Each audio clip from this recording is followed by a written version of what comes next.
Hello, and welcome to Dirty 20s D&D. I am your Dungeon Master Kieran, and joining me tonight for the first game of our brand new Dungeons & Dragons 5th edition campaign, who is simultaneously listening to the stream?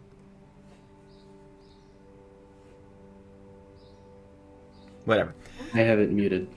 That was my bad. I just put it out of it. Okay.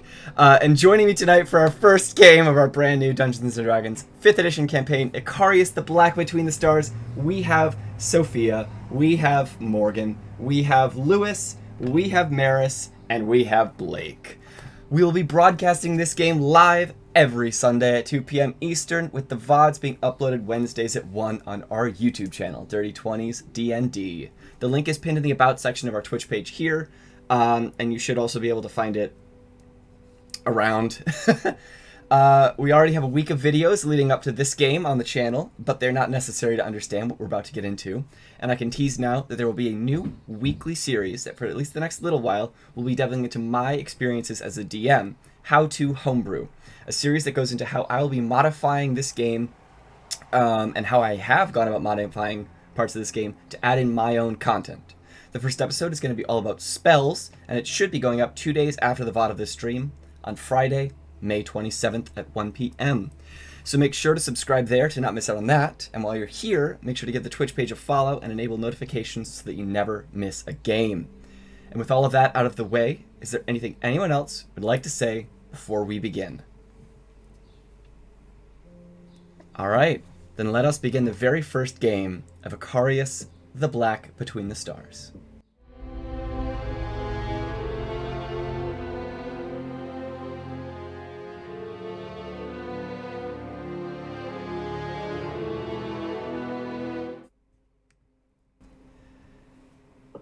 We begin our adventure following a lone figure walking into a hotel.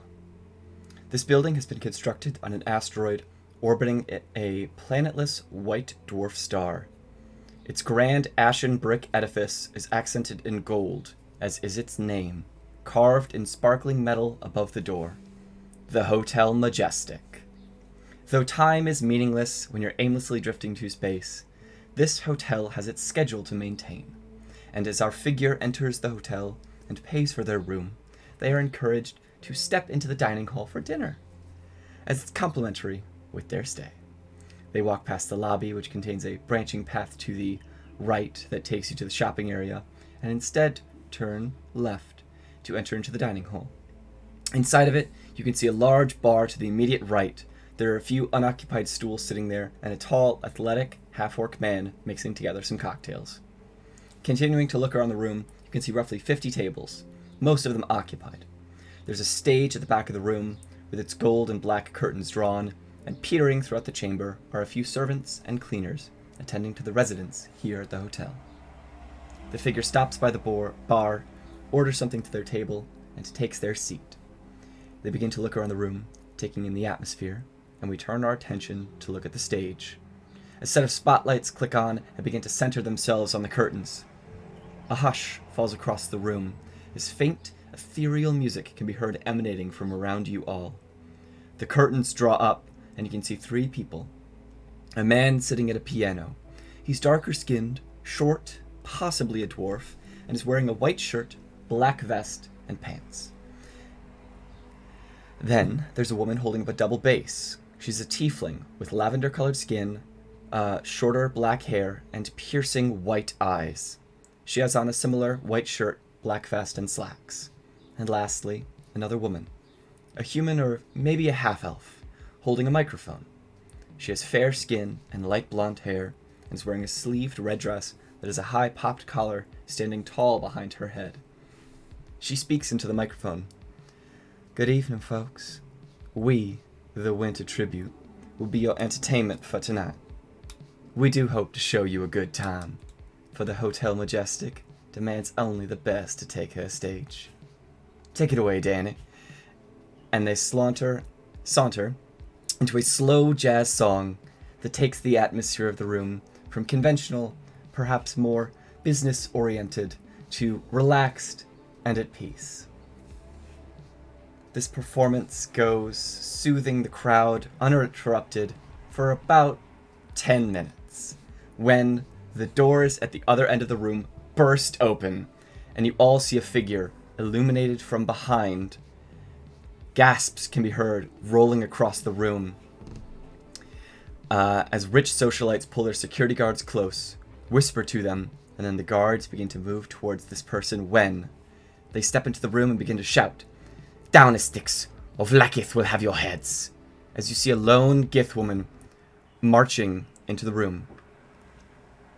She has greenish golden skin covered with silver and black and bright silver armor. She has yellow eyes with vertical slitted pupils and shorter black hair that's tied up into a high ponytail. Her eyes scan across the chamber, narrowing on a lone, empty chair with a half-eaten meal in front of it, where a drink had just been delivered. The very same chair our stranger from the beginning sat down at, before she turns up to address the room again. "A gay agent is known to be on the premises, a changeling of mutable form.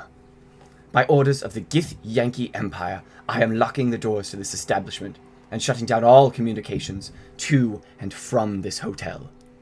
No one enters or leaves until this agent is found and slain.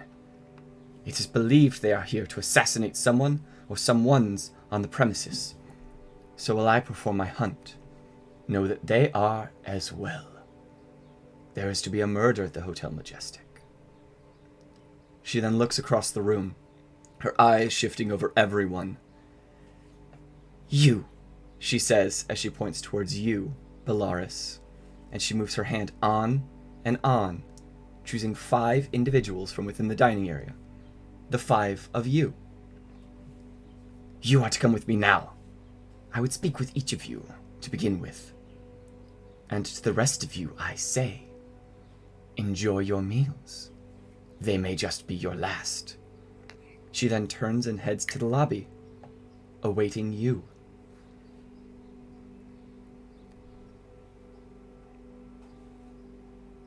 I mean, I would simply not. I would stay. I'm probably at the bar having a drink, and I wouldn't give a shit. Does anyone else feel the same way, or who is going to meet with this strange woman who has just said, "You can't talk to anyone else, you can't enter or leave"? Enya's gonna finish her drink and head out. Follow. I'll follow in curiosity. Okay. I'll follow a bit more nervously. Okay. Mavise will follow. All right. So with the 4 of you out there, and Bellaris not coming, Bellaris, I need you to please make a strength saving throw.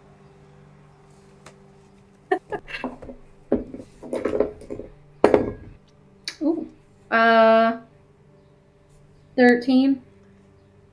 You just succeed as you feel a telekinetic force grab its way around your chest and try to pull you off of your chair, but you just grab onto the bar and pull yourself back upright. So the 4 of you are out there. As you do, you watch this Gith woman, annoyed, raise an eyebrow, hold her hand out, and try to pull it forwards. You hear a scrape, a squeak of the chair, but the 5th figure does not follow.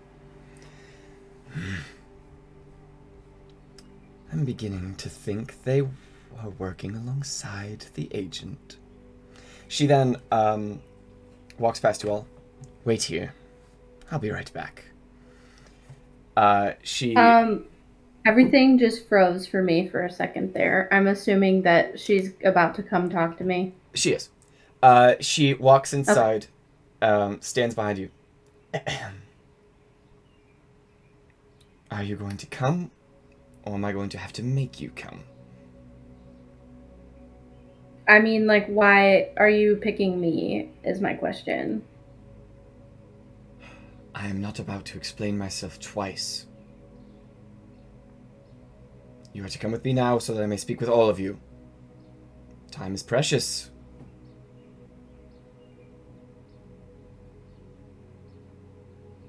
You don't have to be afraid, All right. she says as she smiles with these Oh. sharp, pointed teeth. Pointy teeth do not scare me. I would order one more round, very quickly drink it, and then go. Okay. You order this. She scoffs. But in like seconds, the tender has already sent your drink your way. And you're already downing it. And as you do, you stand up. She's like, all right, now come with me. And she dejectedly walks to the hall, with you in tow. Once you're all out in the lobby, the gift woman addresses all of you, ushering one of her hands outwardly while the other remains in a fist clutching something under a cloak at her side. I am Sathvitra of the Githyanki, and you will refer to me as such. And you are my Revrikal, my servants. For I have just conscripted you into our army. Do not disappoint me. Excuse me? What did you just say? An army? We're working for an army now. What? Don't. I didn't volunteer for this. It's only for a day or so. Now introduce yourselves to the Yeah, others. like, what am I getting out of it, though? Are you paying me? You ask Are questions. you, like, what? So rapidly. I think we will get quite along together. Coin, obviously, I'm aware of how materialistic you are, as well as my favor. Favor that you are rapidly diminishing. Now, introduce yourselves to the others. I will explain more after. However, I find that things tend to work when you're all more properly acquainted. The last group did not do so well. Maybe it's because you conscripted them without consent, but, I mean, I could be crazy. Would you prefer I decapitate all of you in my search? I'm gonna look at Sophia's character and go, "Hi, who are you? What's your name? Because I would rather you talk to me right now than talk to her. Because, Jesus, you got an attitude and you're causing problems. What's your name?" That's kind of what I do. My good. name's Bellaris. Nice to meet you. I'm Dr. Hadley. Nice to meet you. Yeah. And what about the rest You're of you? nicer than her. I try. The name is Meriele. Oh, it's a beautiful name. Well, thank you. Yeah. I still stay fixated on this stranger who just conscripted us, and then say, most people call me Hootin. My name is Mavise. Oh. Okay, there. We're all acquainted now. So I look at the lady and go, What do you want us to do?" I would ask that you help me in working together in my quest to eradicate the Mind Flayer agent, the Geich soldier. He is here, hidden amongst the guests. You stand out from the others. You are loners, outsiders. While I have already seen how problematic that can be, forcing you all to even stand together seems to be an issue. A changeling would not use you a disguise. You're too alien to this place and to each other. They will be someone familiar, someone with access, whether that is as a prominent guest or a member of the staff. You will help me figure that out. They have been sent, like I said, to kill someone important. The identity of the target or targets would be valuable information should you be able to get it, and saving them would likely make a valuable ally. But my goal is simply to capture or kill the agent, regardless of methods used. Once this task is done, you will be dismissed to continue your pitiful lives as they were before. I'm afraid you don't have a choice in helping me. You came to the hotel, and as such, are part of this game, whether you like it or not. I have made my presence known, and in doing so, hope to have scared the agent to move up their timetable. And with that, I hope they will make a mistake. Watch others closely, and remember these words. We look to the tears, for they guide us home. If you fail to match me with that phrase at any point, I will assume you have been taken over, and I will kill you instantly and mercilessly, no matter the reason. Can you repeat that? Yes, I may. We look to the tears, for they guide us home. It's a saying amongst the Gith.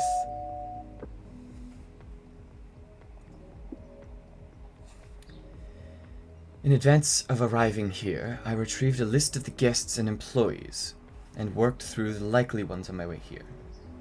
This is who remains. They are considered suspects.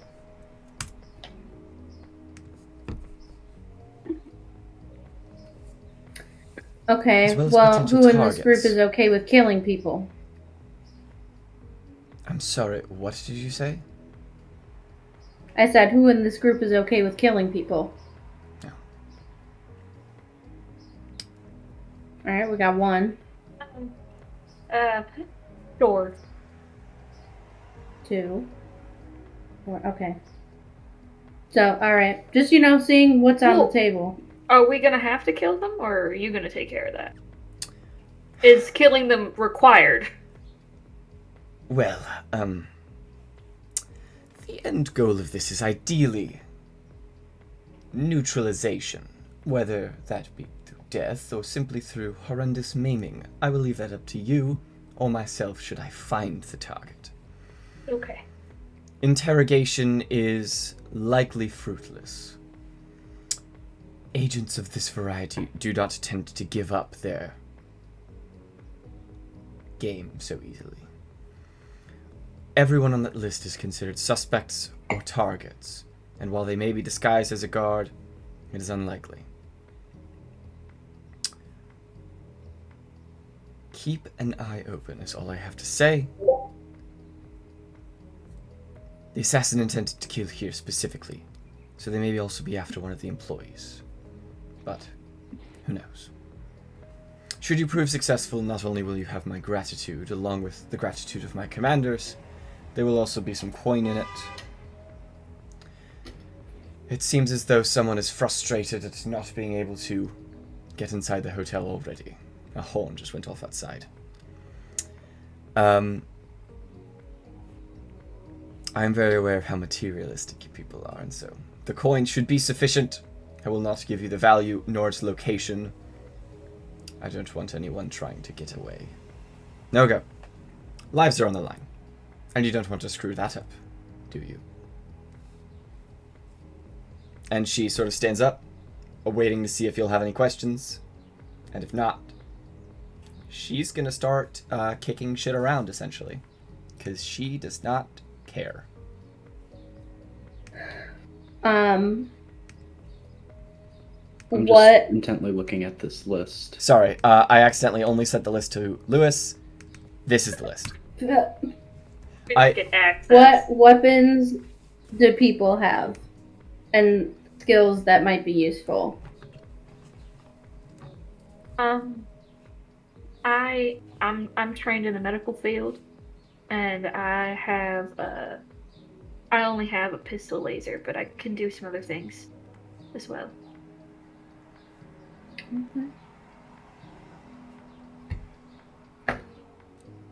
I have some daggers, darts, crossbows. Got a laser pistol and a ballistic rifle. I can fly and a few other things. I just got a staff and a scimitar.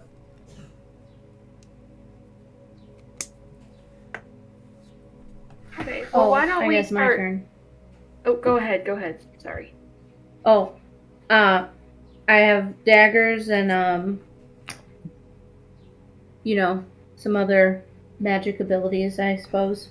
So not to mention the fact that all of you have magic abilities, not just the weapons Yeah. you guys have on you. Yeah. Yeah.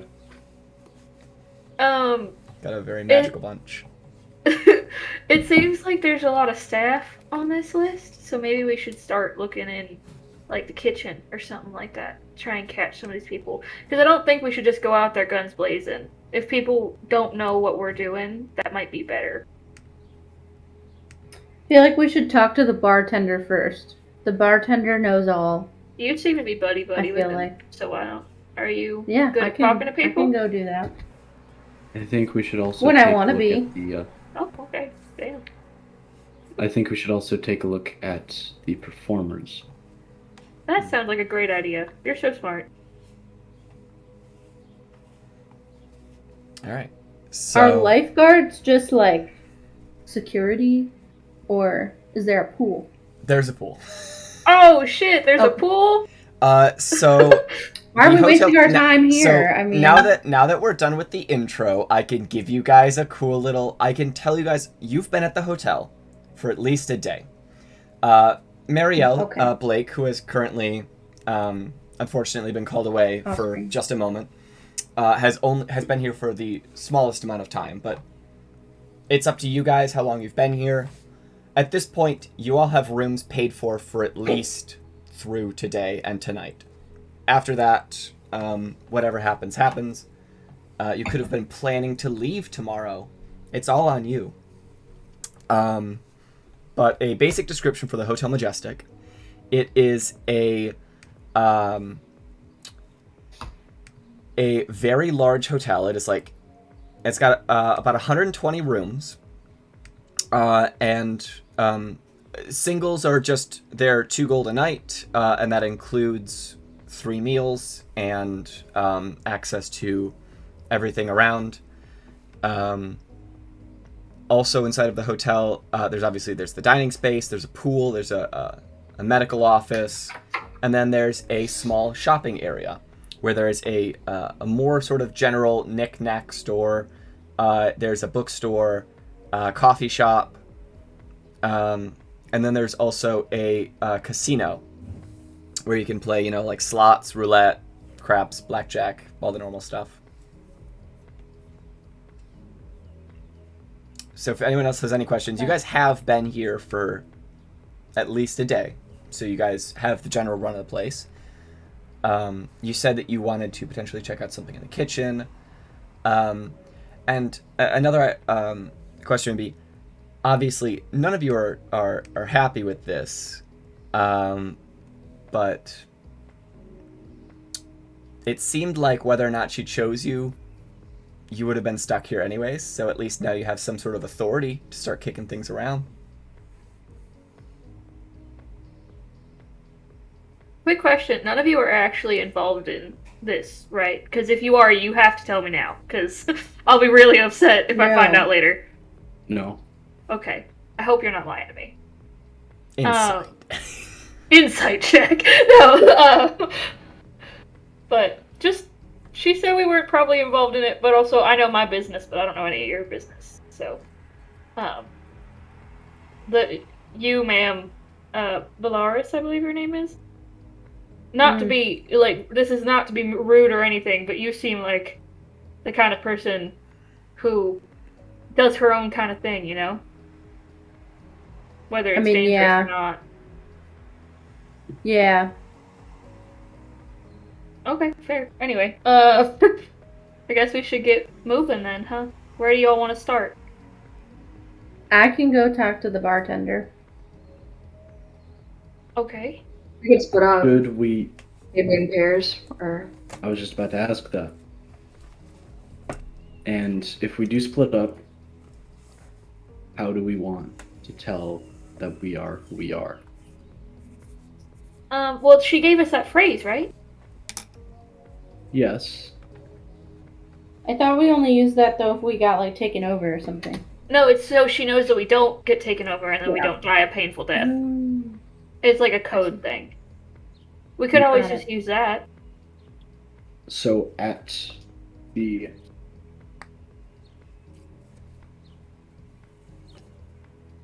So the first call would be we look for the tiers. And then the other call person back. responds. With they guide you home. Okay. I'm assuming that's how that works. I don't know for sure. So how would we like to split up? Is it Bellaris? Is that your name? Yeah. I'll go with you. If you're cool with Okay. that. You Yeah. wanted to go to the bartender? Yeah. Okay. I guess that leaves the three of us. Do we want to go to the kitchen or talk to some of the other staff, maybe? Or you said you wanted to talk to the band. Yeah, I think that's a good idea. Okay, the band then. Okay, so Dr. Hadley, Hootin, and Meriele, who are just gonna puppet for a moment here, are going to the band. And where are Bellaris and Mavise going? The bar to talk to the bartender. Bar. All right. So, we'll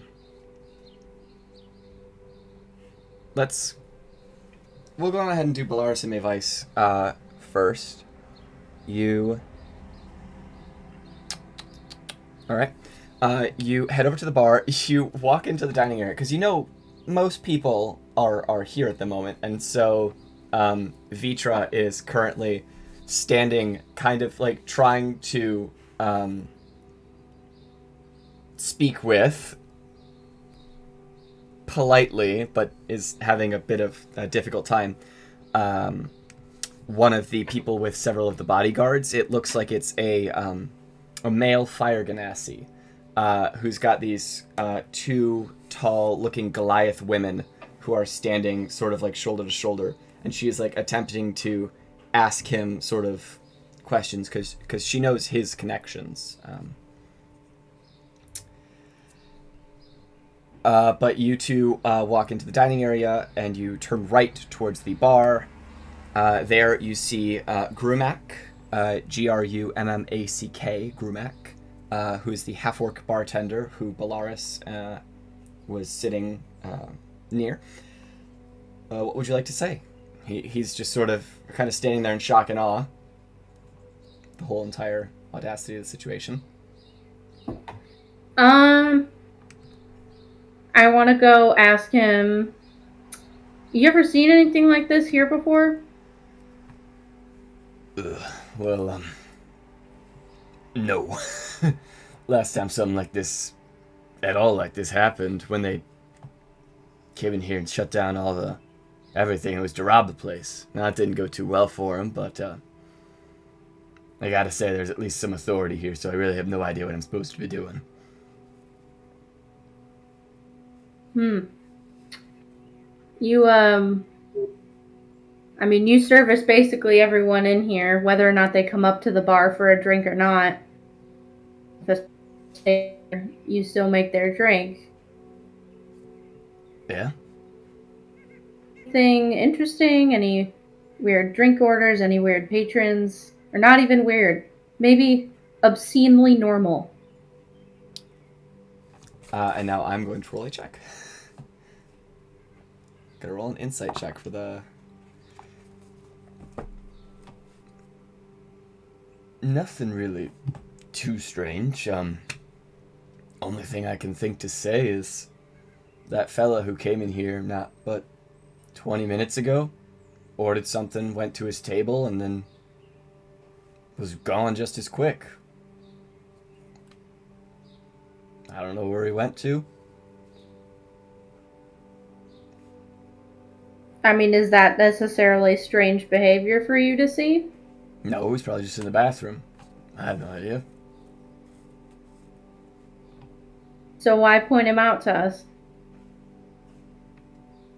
It was the last thing I remember. People's faces kind of blend together, but he just sort of showed up and left, and that literally just happened. And what did that patron look like? It's like a normal guy. He's about yay tall, and he holds his hand up like 5'4"-ish, 5'5". Tannish skin, brown hair, slightly pointy ears. I don't know, it's very average. Okay. And I turn to Mavise and say, maybe someone at the concierge would recognize a person of this description. Like maybe they went and got a room or something. I turn to her and I say, yeah, the concierge probably knows the most people in this hotel, so maybe we should talk to them. Yeah. Yeah. We can, we'll head over there, Kieran, probably. So, you sort of head out from the dining area, and then we cut over to Hadley, Hootin, and Meriele. The three of you had gone over to speak with the band, who essentially, they got 10 minutes into their set, and all of this has gone to shit. So, they're just... I mean, they're kind of upset. You can see that two of them are up on the stage sort of packing stuff away. That is the guy who was on the piano, identified as Danny, and the tiefling, whose name you don't know, and the human-ish looking woman in the red dress is speaking with a female copper dragonborn who is over at a table very nearby, like right next to the stage. And you can identify from the guest list that you have, and the guest and employee list that you have, as probably being Vexlin Asira, who is the patron of this band.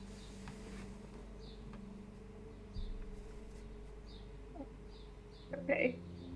Who do you think we should start with first? Maybe just the people cleaning stuff up on stage. They seem less intimidating. Maybe it won't be suspicious. I'm gonna walk up. Or I don't want to walk on stage. That will probably look super weird. But can I walk up next to the stage and be like, Yeah. "I'm real sorry you guys didn't get to finish your set. You sounded really good." From what I heard.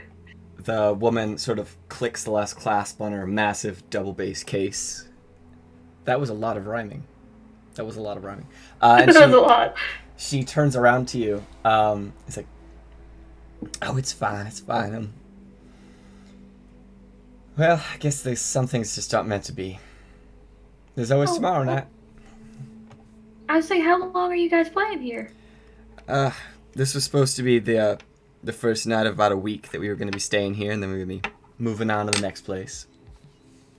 Oh, your name's Danny, but I didn't catch your name. What's your name? Oh,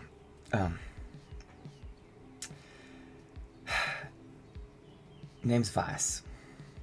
Oh, it's a beautiful name. Thank you. I'm Dr. Hadley, and this is my friend Hootin, and I forget your name. I'm so sorry. I don't forget Blake's character's name. No, yeah. She would respond. Yeah. It's Meriele. Yes, and my friend Meriele. I really wish that I could roleplay with Meriele at the moment. I have something that Vice would be saying. I'm Not so happening. sorry, Kieran. Continue. She's just going to We'll continue. circle back. Yeah, we'll circle back. She's just going to continue the conversation with you. It's his AC broke. His AC broke, and the HVAC guy shows up right when we start. That's tragic. I mean, He said he was still listening. Yeah, but I mean, Yeah, I know. He's in there somewhere. Maybe Mike, he if is, you can maybe he hear is. us. She's gonna continue. Well, is there anything that I can do to help? I mean, like, I obviously didn't see much. We got here just a couple of hours ago, and since then it's been hastily setting up, and now I guess tearing down for the day. What about your other band member over there? She looks kind of. Oh, Are they having like a heated conversation, or is it just like a... No, it's more so just like a frustrated. This was supposed to be it kind of a thing with her manager essentially. Yeah. Well, I think it's gonna be fine. I mean, I'm hopeful that the hotel will see through this sort of travesty and let us perform for the time that we were supposed to be.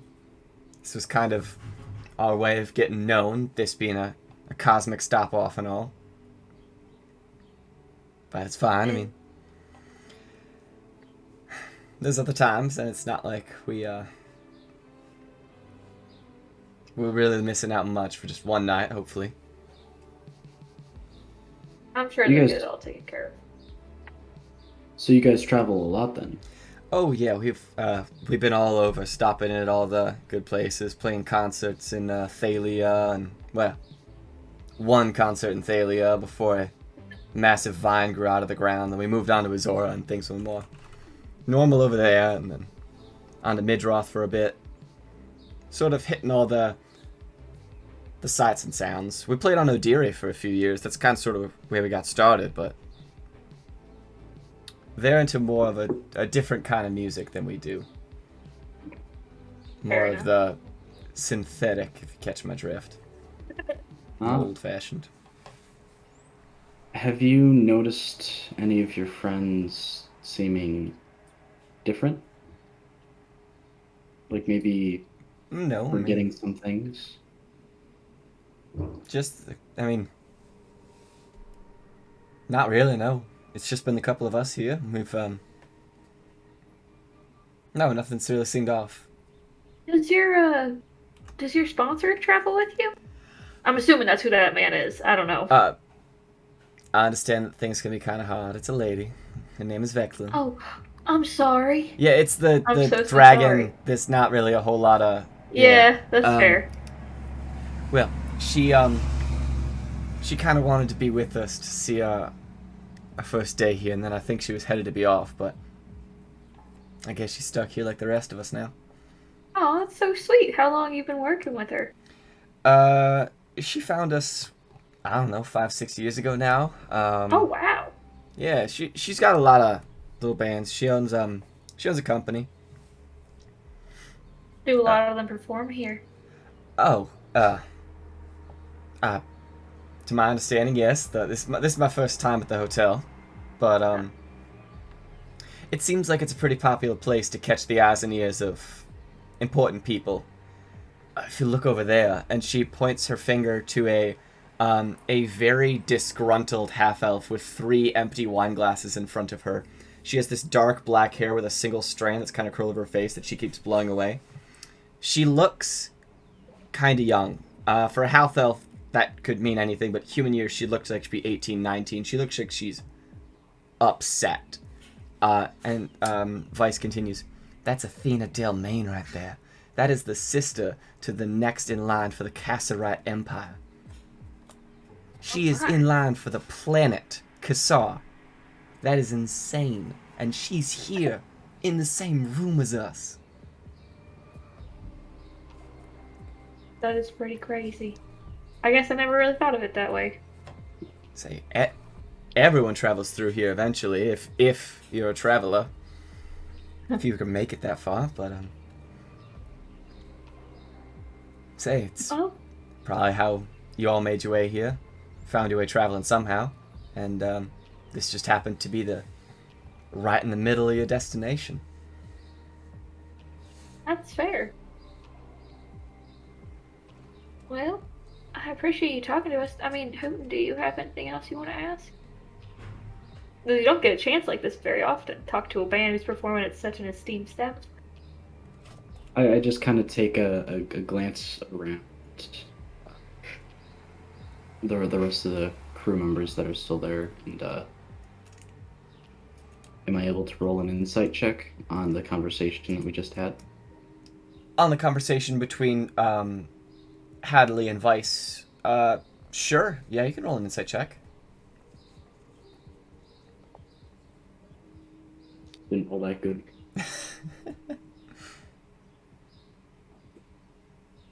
And 10. I mean, you don't know this person. You don't know either of these people. And I mean, you can't really pick up anything that sort of reads as lying. Eye contact is good. Body language is good. Seems like this was just an honest conversation between two people trying to figure out this weird situation. Okay. I don't think I have anything else. Okay. Okay, well, thank you so much for talking to us. Thank you Of for your course, time. of course.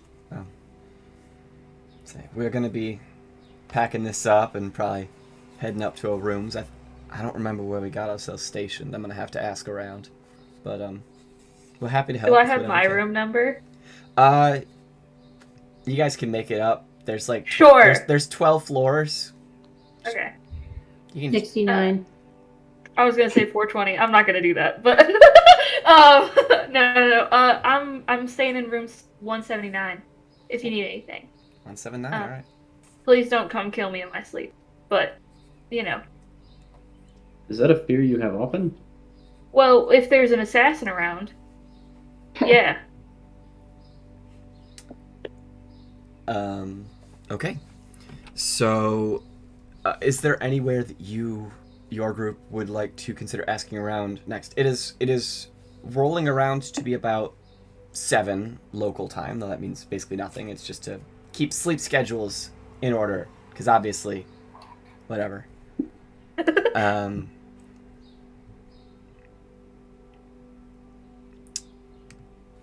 Do you guys have any ideas for? Hootin, you seem like a leader. Where do you want to go? Are we meeting back up with the entire gang, or are we going? Because you guys said you wanted to go to the concierge, but we wouldn't know that. Yeah, I want to Okay. go there. Are you So just or you two are going. Mm-hmm. So that's what we're going Okay. to cut to next. I'm just wondering if maybe would you guys like to think about it when we're doing the other? Yeah. Yeah. All right. So the two of you, Bellaris and Mavise, have you guys, talked much to each other? Or are you just sort of trying to snap through this? We could kind of check in with each other after that talk with the bartender. Maybe we can talk about our strategy going forward. I don't know. Maybe we can do like a good Sure. cop, bad cop thing. As long as I get to be the bad cop. I assumed, yeah. That sounds good. Yeah, I'm fine with that. I mean, I won't be too rude, seeing as I do need a place to stay tonight, and the concierge could kick me out. But yeah, I can do that. Okay. And I don't think the bartender was suspicious, at least in my opinion. No, I don't think so either. We could ask him about the guy that he mentioned. Yeah. It was such a broad description that maybe it's not even worth it. We could just ask the concierge what they know. But yeah. I'm good to go forward. You ready? So you guys walk I'm back out to ready. the lobby, and to which you see. So the concierge does not stay behind the desk. That is, for the attendants. The concierge is sort of going around making sure that things are right. And it's been about enough time that with the massive disturbance in the dining room, calls would have been made and he would have been making his way down there. It's about right for him to be showing up in the lobby at this point. So as you walk out of the dining room, past the bar, and enter the lobby, you see a flustered, blue-suited lion man, who... That is what a leonin is. A leonin is a lion person. You see a golden tail swishing back and forth and this massive mane as he is pushing his tie up, and just sort of brushing his mane back. He's like, he sort of stops, like 5-10 feet away from you, and then he turns to his... lean to Mavise. I'd lean to Mavise and be like, flirt with him, and then I'd just look up and be like ready to talk to the lion guy. So he is about 6'6", maybe a little taller. He is a very large man. He stops there, turns to his right. Wait, what? How tall are you, Maris, in the game? Good question. 5'6". Oh, okay. You and I are around the same height. I think I'm 5'7". If I can find. Yeah, I'm 5'7". Okay, we're just curious. The Leonin turns to his right towards the desk attendant to where he sees a frantic forest gnome sort of tossing through papers, and he just sort of calls out, "What is the meaning of this? What has happened?" And the gnome just sort of stops, eeps, and then slams her hands down, looks up. I'm sorry, Mr. Amberpelt. I'm sorry. She just sort of barged in here and slammed open the doors. I don't know what's going on. Everything is chaos. She's taking control of the systems. We can't open the doors. We can't do anything. And he's like, all right. And he turns back, facing you, now actually seeing the two of you. What do you do? The person behind the desk identified him as Mr. Amberpelt, which you can see from your list is indeed the concierge. What would you like to do? He does seem to be kind of frustrated right now. Could I use like one of my spells maybe to kind of loosen him up a little bit and get some information? Calm him down.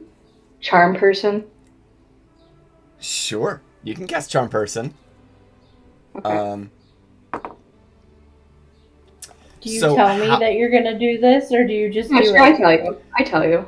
Okay. How about I give you a wink, like, okay, I'm doing what you told me to do. So, okay. How do you cast Charm Person? What do you do? Because Charm Person is, yes. So you have to say something, and you have to move your hands. So it's a verbal somatic spell. So sort of, without trying to hide it, you give away an indication that you are casting a spell. If you would like to try and hide it, you can ask that you can do so. This is for clarification for later and for all the game. Would you like to try and hide your casting of the spell? Maybe try to like mumble me like kind of verbalizing it, but maybe I can do like something with like my hand, kind of. You can always like look at me and like talk and say it and like, but direct your spell towards him probably. So to hide the casting of a spell, I just like you to roll a sleight of hand check, please. So that is a d20 plus your sleight of hand skill. I do actually think we forgot to write down all your skill numbers. So what sleight of hand is, if the bubble is filled in, it's +2 plus your dex. Is the bubble filled in or no?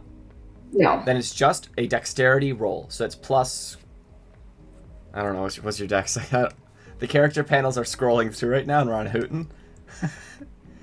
I just want to know where I find out I know where my dex is. Is it just, it's not the bubble number, it's the regular number? Yes. Okay. Plus a d20? Yeah, it's a d20 plus the little... Okay, that's a 24. That's not right. No? Okay, I rolled a d20. I can show here. I'll send you a picture, Maris, of what... So your sleight of hand score, and you could write this down there, and we could actually go on ahead and fill out your stats later, because I forgot. Your sleight of hand score is just a +1. Oh, okay, I'm sorry. So then it would be 16. Then. 16, okay. That's so good. Yeah, and we'll go ahead and fill that out later. I will help you do that. But yes, for the moment, it is a +1. You can write that down. Okay, thank you.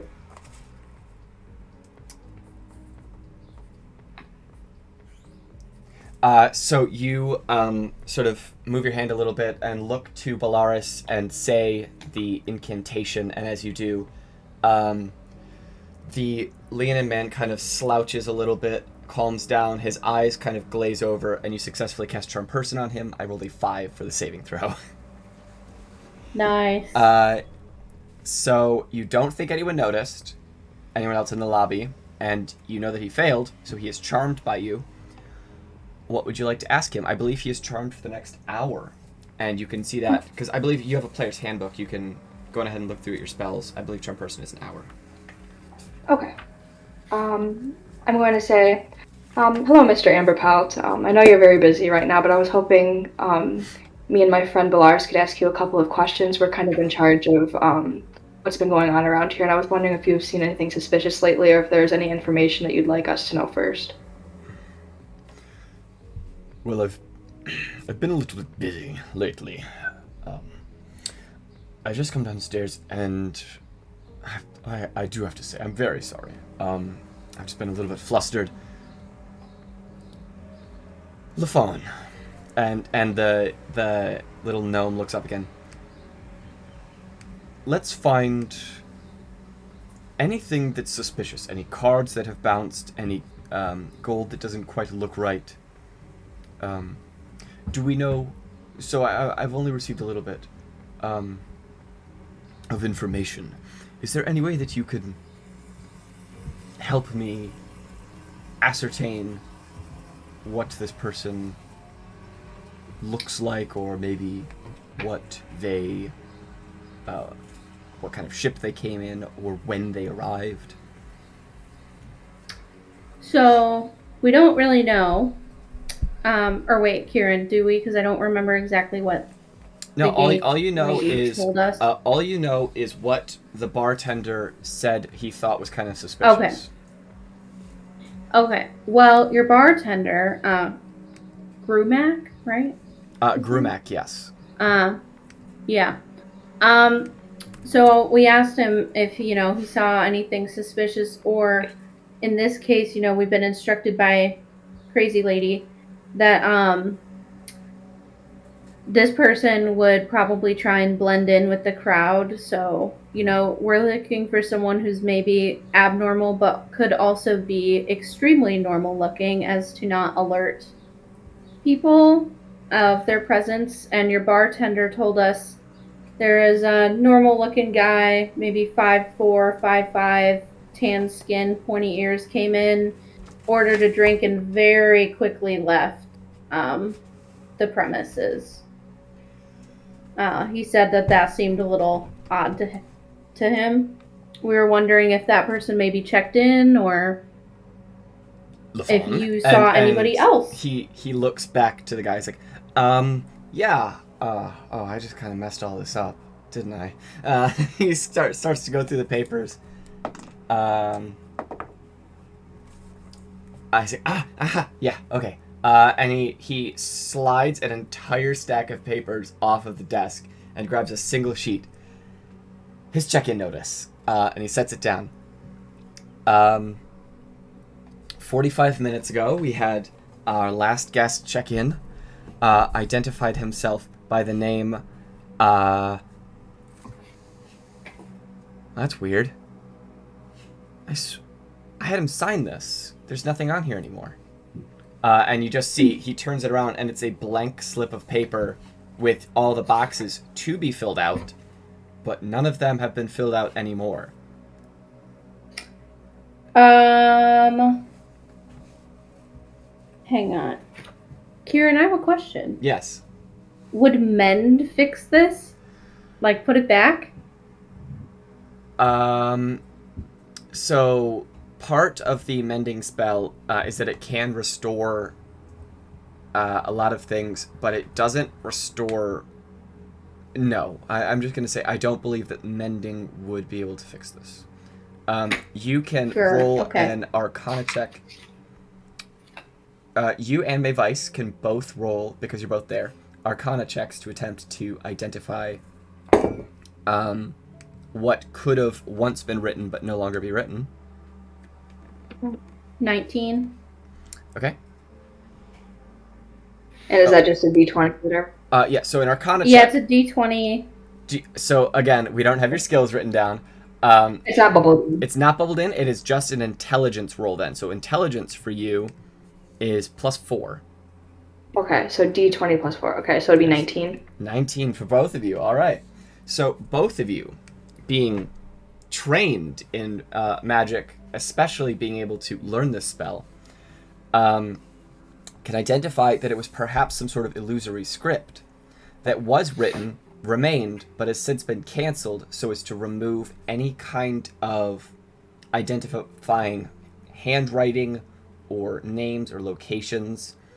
So it was written, but now it's not, because magic. Mm-hmm. And if you had any spells to Okay. perhaps reveal something like an illusory script, it might be able to be seen again. I mean, I have minor illusion, but I don't know if that. Mm-mm.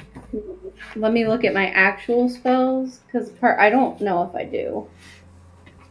I don't think I have anything.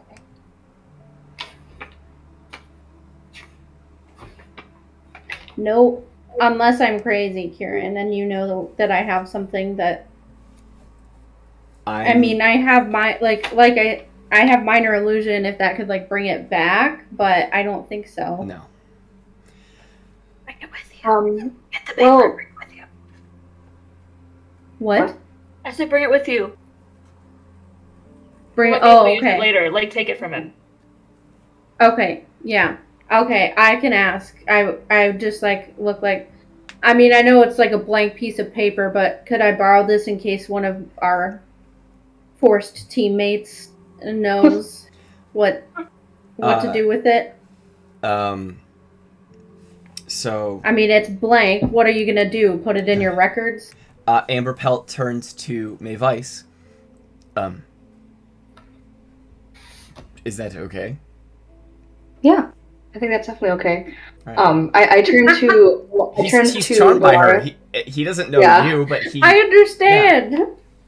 I turn to Bellaris and I say, well, we definitely know that this guy is probably our guy. Do you think it might be worth it to ask if he has any like camera footage of this guy leaving the place so that we know exactly what this guy looks like? Yeah, that or also. Yeah, and like what I would ask, what room did you assign this person? Do you remember? It could be removed. Even they were the last person, so like.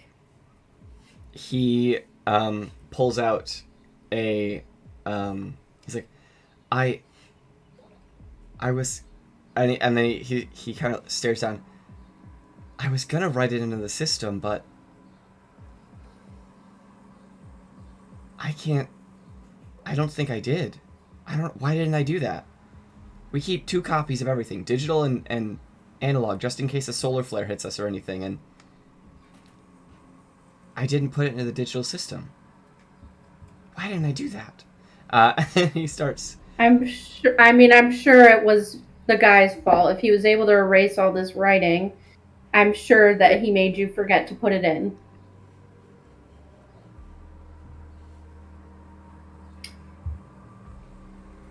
Okay. I turn to Mr. Amber Pelt and I ask, does that mean that all camera footage is probably wiped as well? It shouldn't be. And he walks, or he grabs a tablet from on the desk, and he turns it on, and he starts swiping through. Claws. And he clicks on the access to the camera feed, types in his little password, and then skips back an hour, and just starts like sort of scrubbing through it, and then you can see a cloaked figure walk in and do exactly as I described in the intro. He walks in, sets a single coin on the desk, grabs his own quill out, writes on this piece of paper, snaps his fingers, and then walks towards the dining area. As he walks into the dining room, you see him pull his hood back, and his hair shifts from white to brown, and then he walks in. You can't see anything else because his face is covered from this camera. They switch to a different camera angle, and you see in the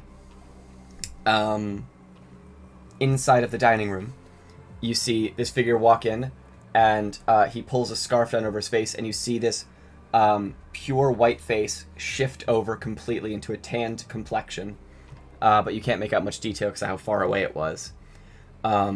It seems like he came in as his normal self, because I'm just gonna say this: you exist in this world. Changelings, by nature, are colorless. White eyes, white skin, white hair, 100% clear. And then they pick out whatever appearance they want. So it seems like he just sort of came in as himself. Whether that's valuable information or not is hard to say, but it means you have a rough approximation of the form that he took and the original form that he has, you're generally aware. So if you had anything like that, items on this person's form, he just had an over-the-shoulder like messenger bag, and this cloak was covering most of what his clothes looked like. Okay. Can you repeat really quick? Okay, I was transferring stuff into my spell book. Can you repeat one more time kind of what he looked like and just what His original form or the his final form mainly?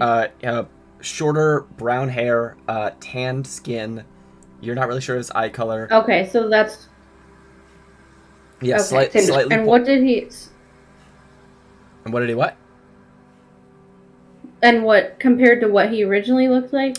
Completely white eyes, white skin, white hair, and not white skin like this. I mean white as in like pigmentless, like this wall. Paper white. Yeah.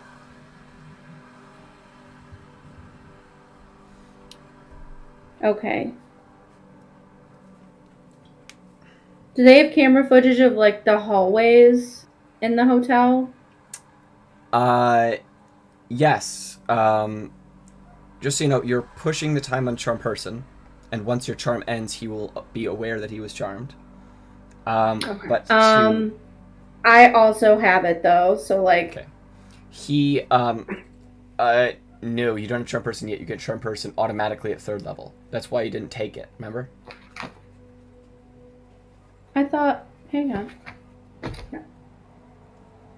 In your spell Keep book, talking, I wrote but- it there temporarily. There's no description. Oh, that's why it's the okay. That's why there's no description. Okay. Because you don't have it yet. You get it next level. That's Whoopsie. why you didn't take it. Okay, I do have friends though, so and that's a cantrip. So like is. once it ends, I will probably just do that. To be honest, so if we're still. I'm going to say that as charm person is wrapping up, he clicks through all the other cameras. You can't find him after he went into the dining room. Sort of in the dining room, you see him sit down, but then about 8 minutes later, you see a little light flash on like the side of his head, like he has an earpiece in or something, and he just sort of stands up and walks into the kitchen. Oh. And then the charm person is fading. Mavise, you're aware. It's like blipping out. What are you going to do?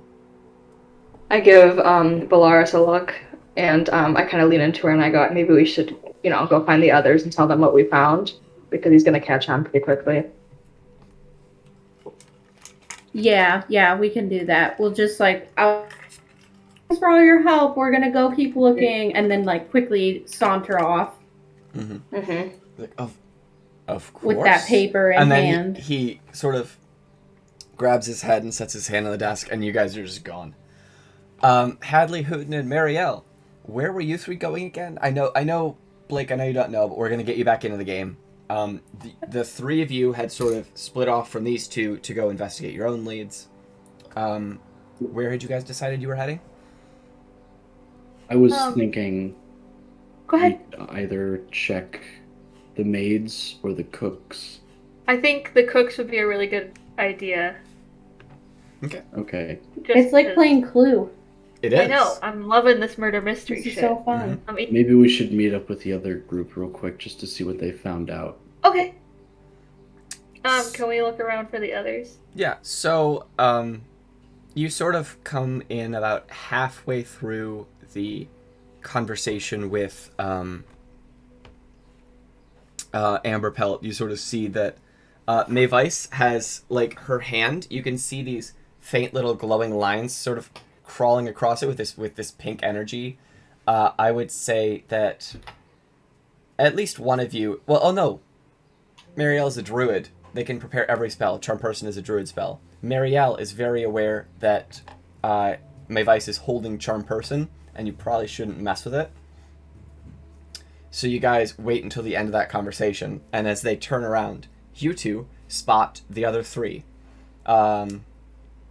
So you guys who wanted to wait for them can now ask them questions, and you guys can talk back together.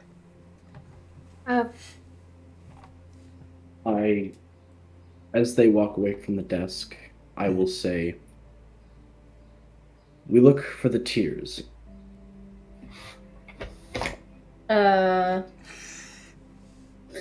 For they guide us home, I would respond. Okay. So what did y'all find out? Anything? Well, it seems Well- that. Okay, you go ahead. No, go ahead, Maris. Oh, I was just gonna say, well, it seems that whoever the suspect is used some kind of spell on the concierge and wiped off all of his information. So we can't find out any of his credit card information, what room he stayed, or anything like that. So he used some kind of spell on him. So. Okay. He paid with a coin, so there was no digital trace. Oh, I'm sorry. Yeah, just to clarify. That's all. Mhm. Okay. Well, What video do we have, if any? It shows him walking into the dining room cloaked. It shows that he might be a changeling type being, so he can shapeshift into any form he wants, but he was carrying a messenger bag and a cloak and some kind of earpiece. So that's kind of some objects that he had, but he can shapeshift at any time, it seems. a changeling. I thought we were looking for. Didn't our boss say something about a mind flayer? I can clarify if anybody- no one else wants to. I would love you to do that. I believe that It they were the ones who hired. yes, it was a mind flayer Okay. agent, is what she said. Okay, that's okay. Cool. Anyway, A changeling of mutable Never form. mind. Okay, well, What? So they Did- wiped. so Oh, sorry. I'm sorry. No. So they wiped the information from the computer, or Yeah. Okay. Both digital records and any kind of written form, they completely wiped. We have the text with us if anybody wants to take a look at it, but it's completely wiped. I'll kind of take a look and then ask, did you see what they were writing on? I know Bellaris had it. I don't think we saw what they were writing with.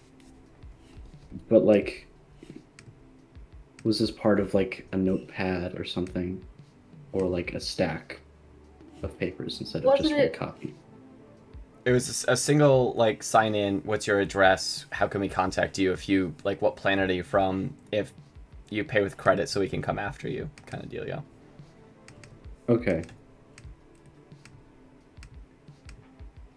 I forgot to do that earlier. We were planning on going to talk to the cooks, but if we want to go somewhere else, that's also fine. Or if we want to split back up again, that's okay too. I just figure we should probably be looking for keep going. It's still Mhm. early. Mhm. And I personally, I don't know how anyone else feels about it, but I don't really want to talk to any of the politic type people around here. So, But what do we know about changeling abilities? They can pick. So, actually, so generals, they can look like anyone they want. Specifics, I'd ask people to roll Arcana checks. let's see how that goes.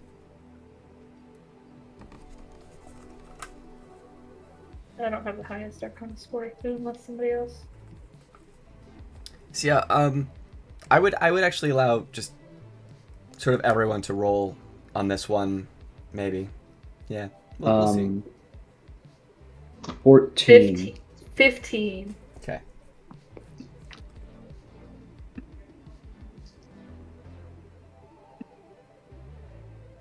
And this is no like What are we add-ons to rolling it. for? It's an Arcana Arcana. roll. So for you, I believe that's +4, Mavise.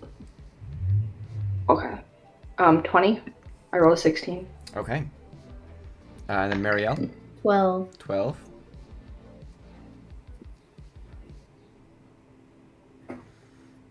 I have a 17. 17, all right. So, that's a pretty good round of rolls there. Changelings cannot make themselves look like they have more or less limbs. That is a very specific limitation. So a changeling cannot, if they are missing a thumb, they cannot make a thumb. If they are not missing a thumb, they cannot become someone exactly who is. Another interesting thing about changelings, obviously they only create, they only make themselves look like someone. The mannerisms they have to hope that they can get everything from just a short experience with the person. Obviously they don't have their memories, so asking questions, getting people who know these people to ask them questions. And I feel like yeah, people who are missing body parts, those people are probably safe. I think a good question to ask everybody would be like, oh, what time did you get to work? Is there a schedule anywhere that there is sort of schedule, and one more thing, we had a 20 in there, so I'm just gonna go on ahead and jump in with this. They can make themselves look like they have cybernetic body parts. They can make themselves look like they are robots. That is not off the table. Do we know any size restrictions? They cannot change their physical size.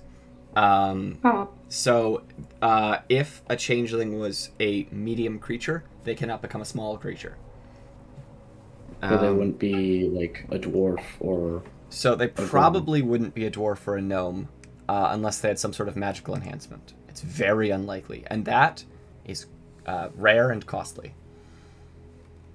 So it's not impossible, but very unlikely. Yeah, I feel like a good question to ask all of them would, because they don't have their memories. So if it is one of the people back in the kitchen, like asking them what time they clocked in, basically, and if they're like, oh, like, if the time is like really random and not what the schedule says, they need to have some kind of reason why they got here early or late. Does that make sense? That's a good idea. Yeah. Okay. So is there a schedule that I can find Kieran back there anywhere? So who is walking into the kitchen? Or punch cards? I will. Do we want to all go into the kitchen, or do we want to split up again? Because I feel like it's kind of suspicious all of us walking around together. Well, we're already the investigative. Fair enough.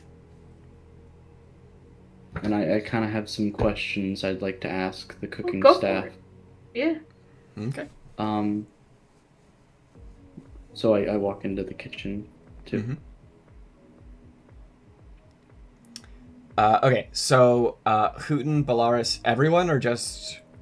I'm gonna wait outside. Some people... Some people bar. can always go look at the other shops. So yeah, the other shops are, maybe a couple 100 feet away, just, out of the dining area, past the front desk, and down a little hallway. Is everybody going into the kitchen, or? I'll go to the bookshop. Okay. I'll head off towards the bookshop to try and cover more ground. If the rest of us can go to the kitchen, if you want. Okay. So the four of you head into the kitchen. Inside, you see... a second. Inside of the kitchen, you see essentially like a winding down from the dinner rush. There's one dishwasher in there and 3 cooks.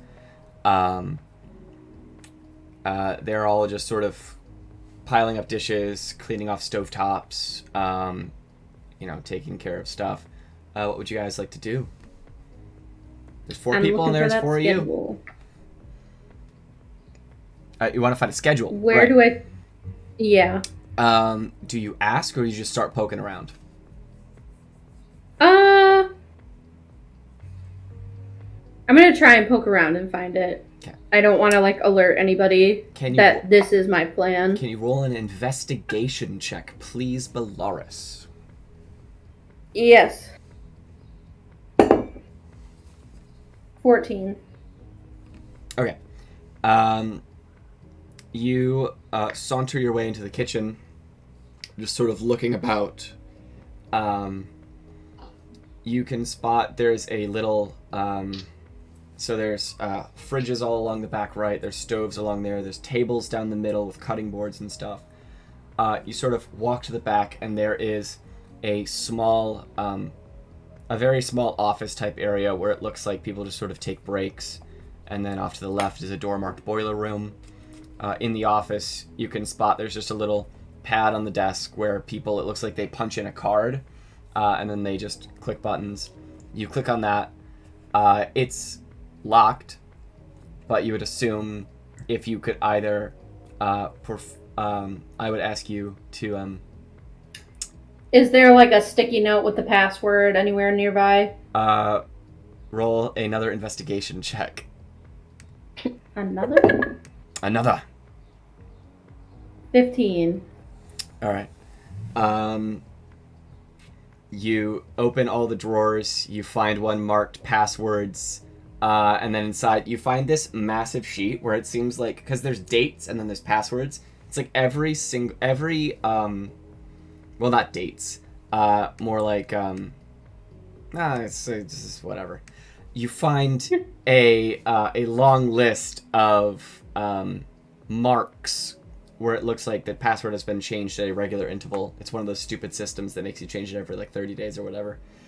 Okay. And yeah, it seems like someone got really tired of it and just started writing them down because changing your password every 30 days sucks. Yes, Hootin. How long ago was the last date? Or time marking? So again, years are weird. This hotel does orbits a planetless white dwarf. There are no planets around here, but there are large asteroids. That's how they're marking the dates. They're doing it actually like dates. It seems like the last time was maybe about 5-6 days ago. Okay, so it should be pretty not bad. Okay, I'd like to try the most recent password. Okay. You type it in and it seems to click on. You have so essentially your options in this tablet are you can click a name, and then you can once you click a name, it says insert card to sign in or sign out depending on the person, and they're marked as clocked in or clocked out on the actual thing. And is there anywhere that tells me what time the people who are currently here like got here, or like what time their shift was supposed to start? Yes. So the 4 people who are in right now, you click out, click in, click out, click in to get all of the stuff.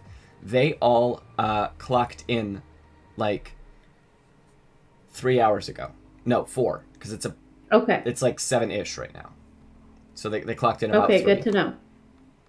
I want to go then out there and ask all of them, how long ago did you clock in? Okay.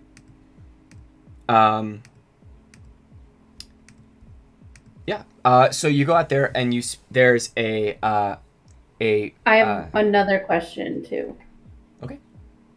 I want to ask all of them what their names are, because if this guy is pretending to be one of them, he might not know their name. Okay. But yeah. Okay, those are my 2 questions. So you find the 4 people. Do you round them up, or do you just go about one by time? Like, what's your name? What time did you get here? Or do you round them up? I want to round them up, because if one of them slips up, I'm waiting for the rest to kind of look at that person and go, that's not right. Okay. Are you attempting to be intimidating, or are you attempting to just be persuasive, or? Just kind of persuasive, but not like overtly. I'm just kind of being like, oh, we're just checking on some things. I don't want to super allude to the fact that I'm suspicious. I just want to be like, we're just, making sure everyone got here on time today. So the 3 cooks that are in there, you can see on the list, are Isa. She is a female yuan ti. You can see these snake-like scales on the sides of her neck, this greenish hair, and these bright green snake-like eyes. She's got her hair like tied back because kitchen. There is just a human dude named Ralph. He looks like a really normal guy. He is not brown-haired, though. He has short, like, almost buzzed black hair, like crystalline, like blue eyes. He's just a guy. And there is Darius. There is the Furbolg. He is... he's got this, like, mop of reddish hair that's in a hairnet. This big old bright smiley face and his grayish green skin. He's just sort of moving along. He's got these big old oven mitts on when you call him over. He just leaves them on. And then the dishwasher who is there is Arthak, a Goliath. He's got a kind of a hunched back, but he looks like he's got like kind of a sharp eye about him. Okay, and all of them are normal height. Yeah, I mean, like, Darius and Arthak are kind of taller, but they would still be classified as medium. There are no, as a note, there are no large player races. There are small, no large. That's a thing about just D&D. Okay. Yeah, because so yeah, I would ask to be a large. I would ask all of them. Oh, can you tell me all of your names just for like record keeping? I want to make sure I know like who's actually here. So they all say their names. Darius like, yeah, I'm Darius. I got here at like, I don't know, like 3:10. Like I marked myself in at 3 though. I had someone else do that for me. Was that someone like? Okay. And Ralph just speaks up like, yeah, he slept like 15 hours. This guy is just, he's fine. Don't worry about it. I'm Ralph. I got here at like 2:10 because I had nothing better to do. I live in a hotel. What else am I gonna do? And then Issa's like, I don't know why you're bothering with us. We're just the kitchen staff. I'm Isa. I got in at like, I don't know, 2:50. There's nothing wrong here. And Arthak speaks up. Yeah, we're just hanging out, man. I mean, I don't really know what you're getting on about. It's fine. We're okay. Arthax is your name? Yeah, sorry, I'm Arthak. What's your name? What time did you get here? I got in at like, I don't know, 2:30, 2:40. I can't really remember. I just sort of walked in, hit the card, and then just sort of started working, and I work until I notice people leaving, and then I head out.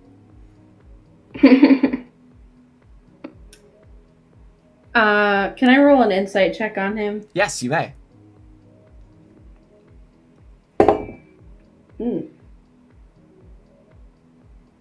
Right. Well, that's a no. I rolled a 3 because I got that good old -1. Okay. -1, so nope. It seems like he's taking this all really casually. You don't think you see anything weird about it? And are the times matching up with Yeah, I want to ask give him plus or minus 5 minutes, but yeah. I want to ask him what's that other dishwasher? What's his name? Oh, I'm specifically asking. Yeah. It's not a he. I know Simics can be a little weird. It's Dana. She's fine. Okay. I'll say, so working in a kitchen can be quite, risky sometimes. Any of you guys ever lose a finger or something? Oh, you should have seen this. He's not here right now. Horrible cut off his arm a couple of years ago. It was fucking crazy. And then Darius jumps in. Yeah, I mean, like, holy crap. It was all over the place. We had to shut down for like a day. We had people using like the rations.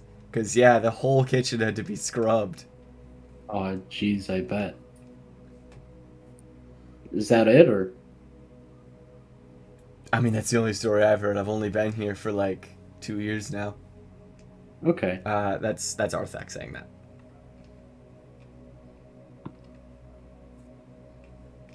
I feel like maybe we should interview somebody else. Yeah, also, I would ask, did you guys see, someone come through your kitchen, like, in the past hour that you're not used to?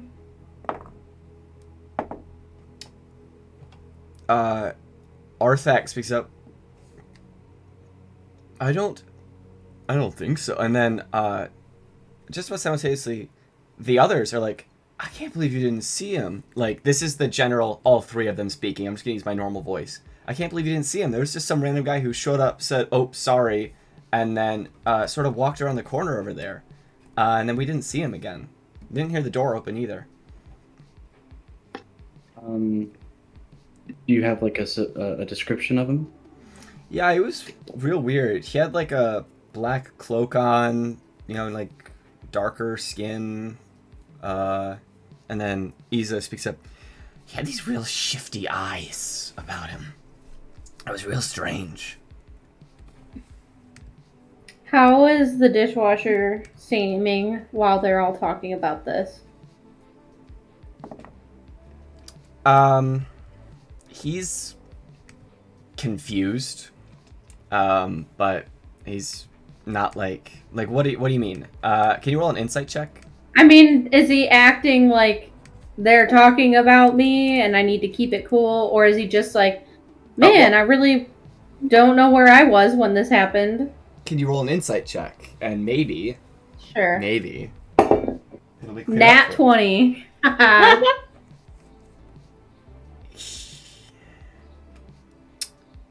With a natural 20. His eyes jump to the door out of the kitchen a couple times. It seems like he's kind of concerned, actually. It's only because you rolled a natural 20. Okay. I know, okay. I would like to... I am now going to roll an insight check. I'm reading a cantrip. Okay. Who is looking at the door again? Arthak, the dishwasher. The dishwasher. I'm gonna use the cantrip message with Hootin. Mm-hmm. And so when you I'm cast, just like, when you cast this, you're... I know that I point. Mm-hmm. I'm gonna kind of make it like seem like a normal thing. Like I'm just be like, yeah, like me and my, I mean, we're not friends, but Hootin over there, we're just, making sure that, everything is going according to how it needs to. There was a interruption earlier. Can you please roll a deception check, please? To let the... Sure. Okay. 16. Okay. And what are you saying to Hootin? I'm saying something is wrong with the dishwasher. How long can I say? Just a short message. It doesn't say how. A sentence or two. Okay, yeah. It literally. So message is different. I'm just gonna say something is. just gonna say something is up with the dishwasher. We need to get him on his own. And so that's all I would say. And then I kind of look over at the dishwasher and what's his fucking name? Arthak. Arthak. And I am going to I'm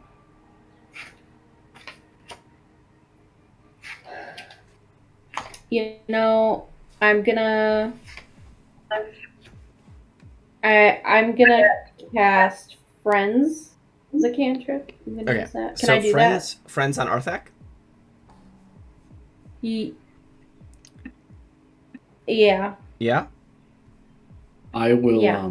kind of move closer to the door. I do not believe that friends requires a saving throw. I believe it just happens. But there's a couple of conditions. That isn't hostile. So the spell fails. Shit. And you just see Arthak.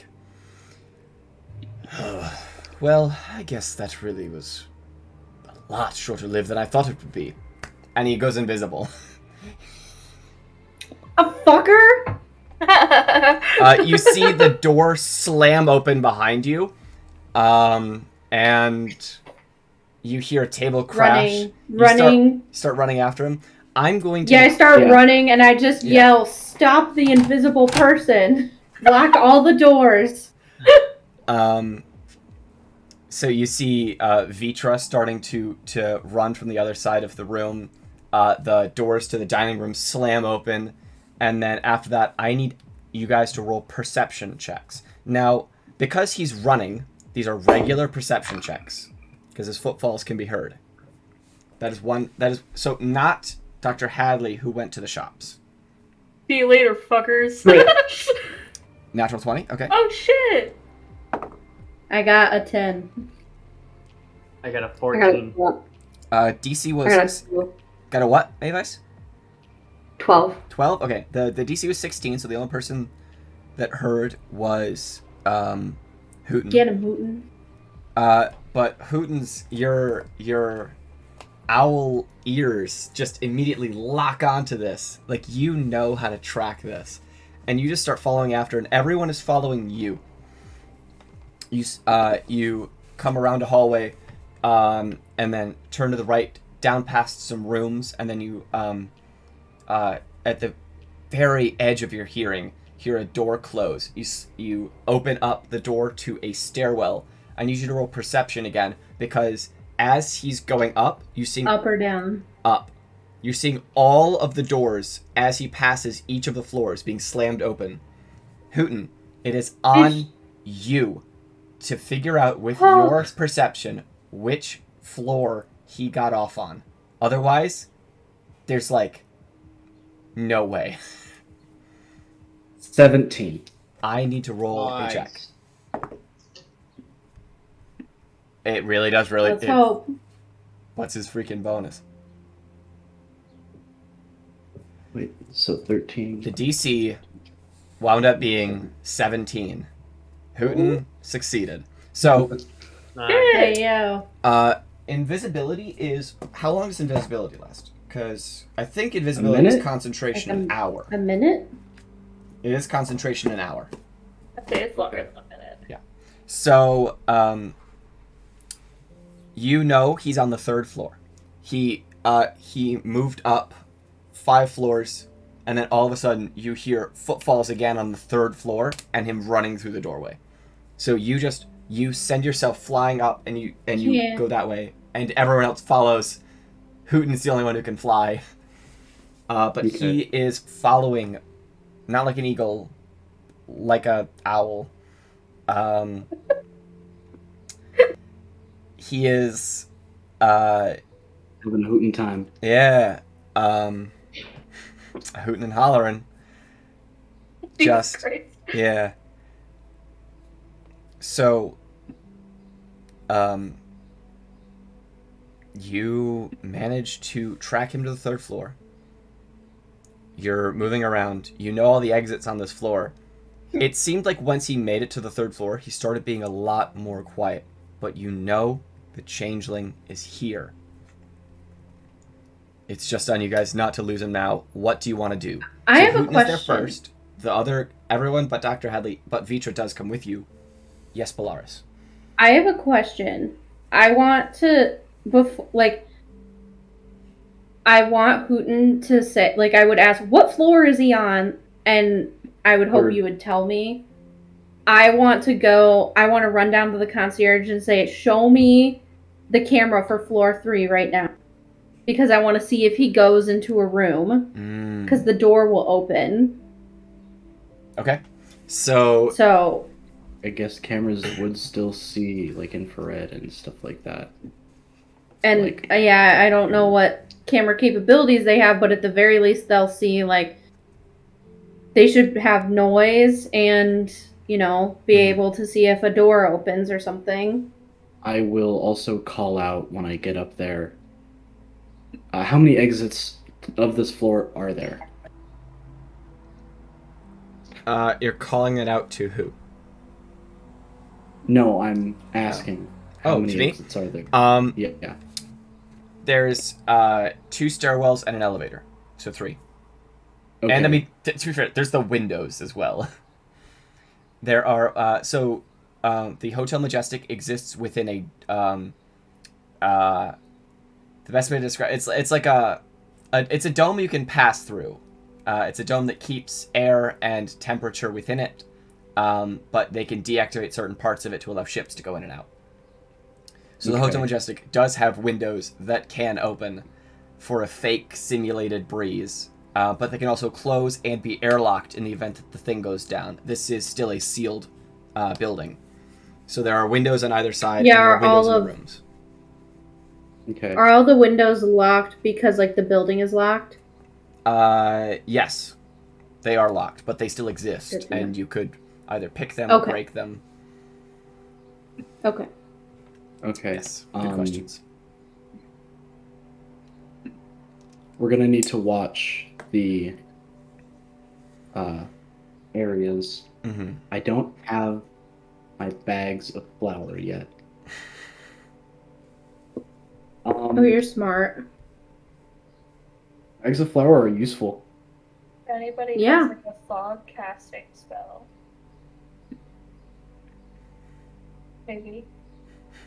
Have we heard any doors I open don't on this have floor that. yet? I don't either. By the time you got there, any doors that would have been opened are no longer open. So you're unsure. What about the camera? You, Bellaris, make it back down to the lobby and ask for 3rd floor camera footage. They scrub back and forwards. You see the door blast open once, blast open twice, and then nothing. Wait, so it opened once and then opened again? That was because he, I'll just tell you. Did he come in and then go out? He opened it once. You saw the 4th and 5th doors open again. Hootin did. And then you saw the 3rd door open again, which means that he's on the 3rd floor because he dropped back down. Okay. Okay. And have any doors been opened or any, what else am I hallway. seeing? Sorry. It's about then that I'm gonna... Hootin, can you please roll a wisdom saving throw? Bitch. What's this guy trying to do? Shoot. That'd be 8. 8 is a failure. Hootin is paralyzed. And it's then that you see, so only Hootin, Mavise, Meriele, and Vitra are on this floor. The other 2 of you are not there. It's then that you see, standing up against a wall, twirling a dagger in his finger, is a completely white-skinned figure. His outfit is a black, almost like a black skin-tight bodysuit that you see these wires crossing over, and then it sort of shifts and forms into a facsimile of Hootin's clothes, and then he just cocks his head, and all of a sudden he shifts to look like Hootin. No. This is very interesting. I have to say, I've never had wings before. And then he shifts back.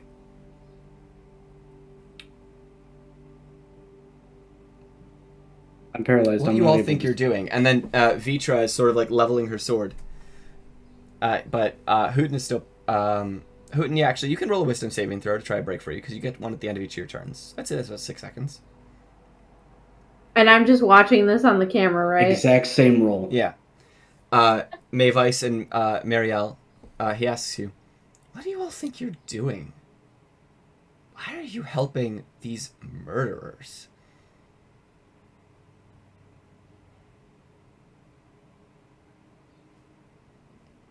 You do know that's what the Gith are, right? They just come into places, declare them theirs, and kill any opposition.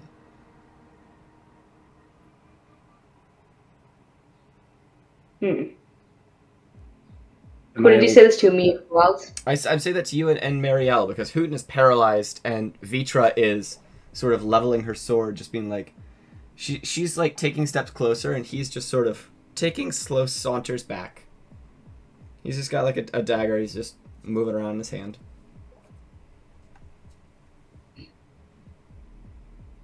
Let me know when I can reroll. I'm gonna wait for their responses, and then I'll let you reroll. I don't know what to say. I don't know why we are doing this. So, you don't even know that... Let me ask you a different question if you don't know what to say. And then he shifts to look like Amber Pelt.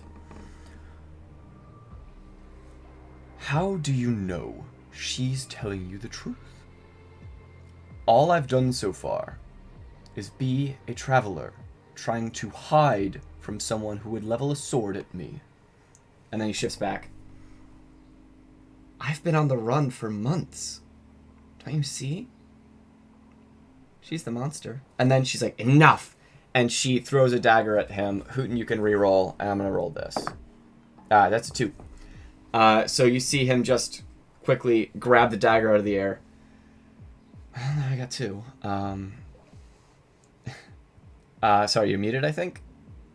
Nat 1. Okay, so you're still paralyzed. And he's just like... he just sort of drops the dagger that she just tossed at him. I mean... I'm impressed at how quickly you guys found me, but like... Why?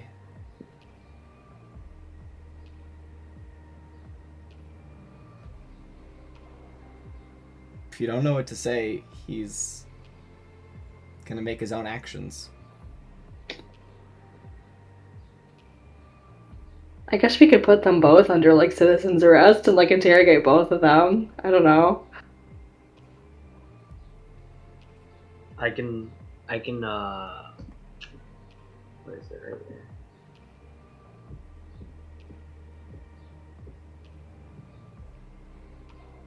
Would entangle just like restrict them? Yeah, entangle. They're in about a good enough range for entangle to work. Do you guys think that we want to just take these two in and just question them real quickly? The whole situation is fishy, so yes. Alright, well, I will try to entangle both of them to calm them down. So see to what we need to do. They're both going to roll strength saves. Not strength, sorry. I believe entangle is dex saves. Can you clarify, or do you want me to find it? Find it. See if I can beat you.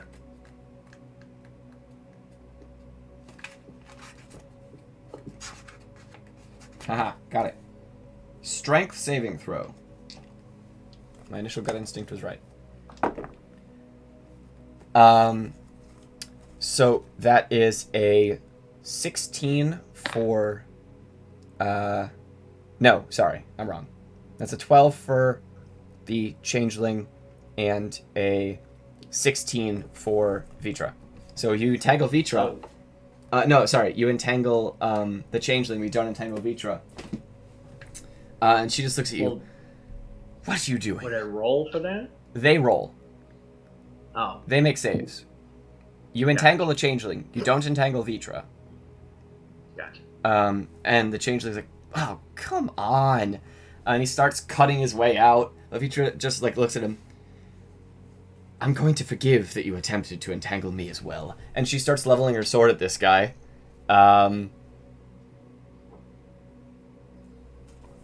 Is there a PA system? Like, can I make an announcement? Yes. To the Yeah, floor? no. You're there. You can do that. What are you Can going it to do? be floor specific? Yeah. Or is it the whole Yeah, place? sure. You can do that. Yeah, I talk on the 3rd floor and I say, Meriele, don't let her kill him. All right. Enya's walking to the bookstore, like, I hope they had some Mithrothian literature. Like, just do. Can I wait? Do I know where Hadley went? Yes.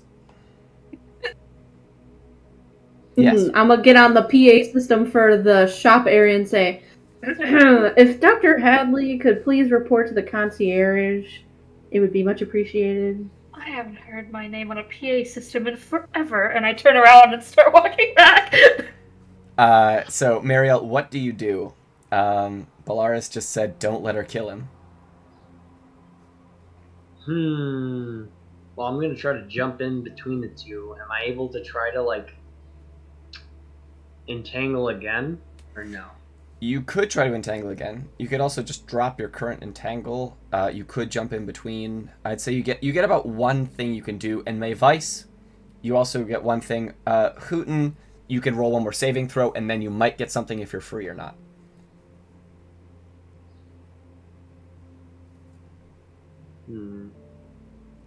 She's entangled, correct? No. 9. Oh, he is. 9? You're still not free. So Level 2. the changeling is entangled. The gith is not. Gotcha. Bellaris just said, don't let the gith kill the changeling. You and Mavise get about one thing you can do. Hootin is still paralyzed. He is paralyzed for another 5 rounds. Unless Alright. he could break free before then. I mean, Everything- I could try to jump in between the two, calm them down. If not, try to entangle again. Okay. I'll So do. you're going to move in between them. Mavise, is there anything that you are going to do? Everything I have is just so aggressive. Would frostbite does that freeze people or does that actually hurt people? Both. Both. Yeah, I feel like everything I have is just too. Do it. You think so? Do it. We could heal one of if whoever you hurt turns out to be good, we could just heal them later. Explain Okay. the situation. Okay, I'll use frostbite on Vice. On Vitra. Vitro, sorry. She is going to make a saving throw. It's a dex save. She makes a 15, which succeeds. So, you see as she dodges past this ray of cold. And now I have enemies on both sides. Vitra pulls another sword and now has 2 long swords, one in each hand. Alright, let's do this. I jump in. Okay, and All right. We need to calm down here. Like, Mhm. Let's just settle things peacefully. We don't have to resort to violence just yet. You know, Can you let's please- just talk this out. can you please roll a persuasion check for me, Meriele? Not used to Blake saying, we should try and solve this peacefully. Mm-hmm. Yeah, I went for a more kind character than normal. Yeah, I like There you it. go. And that's on growth. Growth. What was it again? Then there's me. Persuasion. I just have been going the opposite way. Persuasion. Yes. Persuasion.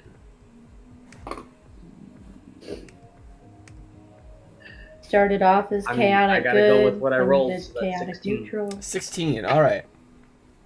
So, Vitra's like, why? This is my mission. I've been sent to eliminate the agent, and here you are restraining them. Don't listen to his words. But why do you seek to destroy him? It was my order. You're You don't know why. You were just told, "Hey, go kill this guy." That's it. No explanation. With your distracting Vitra, you feel, because it's your spell, you feel the changeling break free from your entangle, go invisible, which releases Hootin, and he's gone. I What? was afraid you were gonna get your ass stabbed. I was so nervous. You muted. Could I make a perception check to see if I can tell where he's going? You can, but now with disadvantage because he is moving very slowly. Could I? as well? What about the cameras? I'm gonna say that Meriele, you were distracted by talking with Vitra. Mavise, you can also make a perception check with disadvantage. Bellaris, the cameras are not going to help. No. Wouldn't I be able to- Bellaris is not by the cameras. Oh no, she is. Never mind. I forgot you called. Wouldn't I be able to detect that he broke out of my Yes, hold? you're very aware that he is no longer entangled, but you don't know where he went, and you were distracted for too long.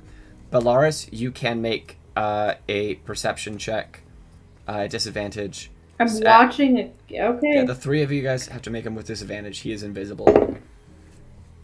You guys have distracted each other. What was the check? Perception, disadvantage. Mavise, your perception. Oh, Are you proficient? Do you have the little bubble? In 18. perception? Yes. No. No?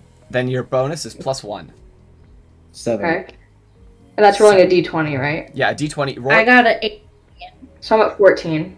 14 with the +1. with disadvantage. When I say that, it means you roll 2 d20s and you choose the lower one. Oh, okay. Sorry. I didn't know That's fine. Bellaris, you did roll with disadvantage, correct? Yep. So you rolled an 18. I rolled an 18 and a 19. Oh my god. Okay. I rolled a 15 and a 7. Okay. So with a 7, is that +1 after that? So 8. 8. Okay. Yes. All right. Unfortunately, Bellaris sees where, but the other two don't. So he gets a little bit of a head start before Bellaris can jump on the intercom. Bellaris, you watch as the stairwell opens again, and unfortunately, he's gone. You know that he went to a different floor. You don't know what floor. Wait, have I met up with Bellaris again? Soon Or how enough. far away was I? Yeah, 'Cause if not- you are. I mean, you are in the middle of a store, and honestly, we can jump back in time and RP that for a second if you would like. Oh, it's fine. I probably was just like gonna go talk to the person and then turned around. Okay. But I was gonna say if Bellaris told me where everything was happening, I would have ran up the stairs to go help. But also, if I mean, I would've. timeline-wise, that's I don't think timeline wise there would have been enough time because the stores, how it works, Okay, that's fine. there's it's like 150 feet at least for you to move between one to the other. And you're good. okay.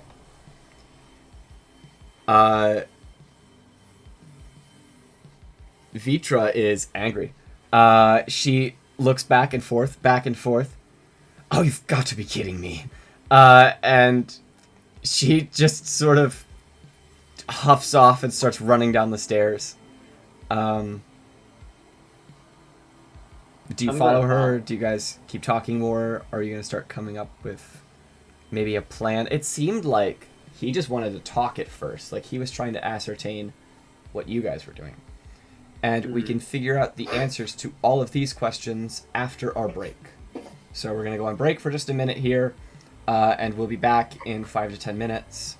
All right. Good times. And we're back. All right. So when we left off, everyone was about to come back together and start discussing what happened. I know that we wanted to perhaps come up with some ideas. So what have you guys thought of over break? I think we all need to rejoin and talk to What's her face? Vitra. Vitra. Yes. So she has stormed off in search of him. If you would like to find her, she is loud. It's not difficult. Maybe we should all, like, discuss amongst ourselves first Mm. what we think our best plan of action is. I don't like her. She seems sketchy. Just as sketchy as this dude. Yeah. I was thinking she wouldn't last too much longer. Well, maybe we Like, should... why are... I mean, in the same way we're questioning why, she kind of is blindly following an order, why are we doing the same thing? I was Can curious. I make a history check? She said she's with the Gith Yankee, I Yes, believe? Gith Yankee. Can I make a history check to see what I know about them? You may. That's cool. Yay. I'm doing something. I have to find my history. Hold on. I said this without even looking. Oh, okay. A nat 20 on history! Nice. Fuck yeah! This will Ayo. probably be normal information. So, the Gith are a relatively new addition to the wider world of the Icarius galaxy. They've only started showing up in the last few hundred years, as they tend to live within the astral plane. They are essentially like a warrior race. Once you're of age, you are conscripted into the Gith Yankee army, and you serve until you die, more or less. They are a people who live for battle. When they came into the material world, it was not for conquest. It was because they were following the Mind Flayers, who had also come into the Icarius galaxy themselves.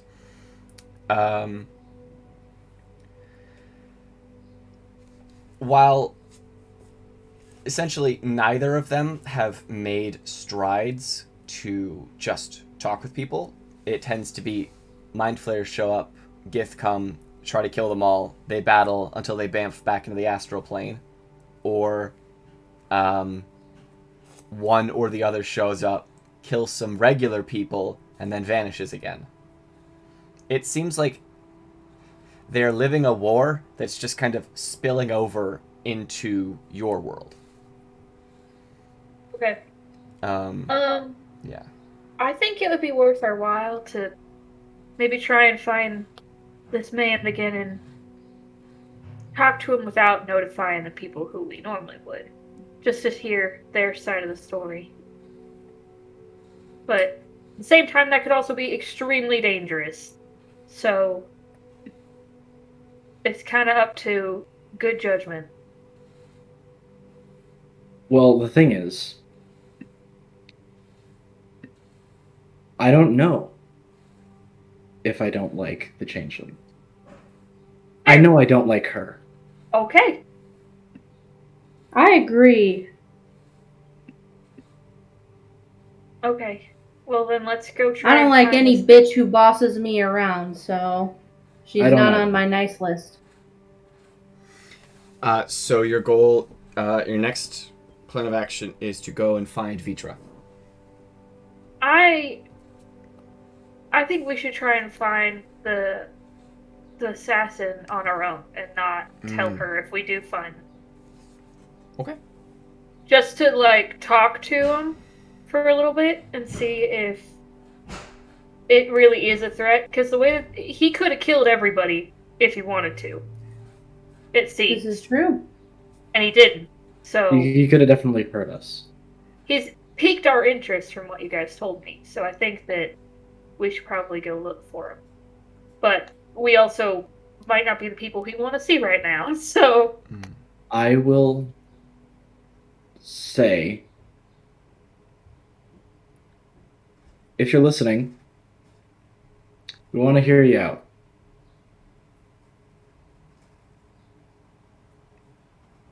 You say that. I just say that. I'm not saying that he's Yeah. Okay. probably gonna find us again. Well, listen, I know everybody here can use magic, I'm pretty sure, right? To varying degrees, yes. Okay, cool. I'm a little bit new to this scene, so I'm not quite Sure, but does anybody have a way to talk to people? In a covert way, maybe? No, sadly. I mean, yeah, Yeah. but Okay. you can't really talk back I through mean, it. No, you can. if Oh, you can? Yeah. Well. Tabletop crashed. that's Yep. okay, it happens. That's okay. It's We aren't fine. using it right now anyway, it's fine. Well, no, I just messed with the stream, so there we go. And we're back. But if any of you could reach out to them, maybe we could tell them that we're not going to do anything, and we just want to talk away from Vitra. Yeah, I mean, let me look. Because you saw what they So looked for like. me, I have message. You point your finger toward a creature within range and whisper a message. Only the target hears the message. And can reply with a whisper only you can hear. You can cast the spell through solid objects if you're familiar with the target and know its location. The spell doesn't have to follow a straight line and can travel around curves and through openings. Okay, well, we can't So that's point. probably our best. Okay. I forget, is she alone or did she come with backup? Just her. Just her. That's why We're the backup. You are the backup. Okay. You decide how this goes. I mean, if you want to figure out more information. What that's if we fine. all just quit being backup? That's what I'm thinking, is what if we subdue her? What if we Take all her just into our go custody. to the bar and drink? Like, what Somebody difference could is it gonna die, make? though. She said that they were an assassin. Well, that's her problem. Do you not care, even a little bit? An assassin of good people, Hold bad on. people. I feel like we need to figure it out. Like that's just. What if we imprison her and then over the PA system announce that we imprisoned her and would like to hear out the other side? Yeah, but then That's an that would just aggravate her more towards us. Or even if they find out that we have You her, think like, locked away, who's to stop them from killing someone? Fuck it. Do it. Sure, why not? Let's go. Let's do it. Yeah. Anything's better than just sitting around here. And I really don't care if she's Fair. happy or Yeah. she likes us. Okay. So you all start heading downstairs to try and find her.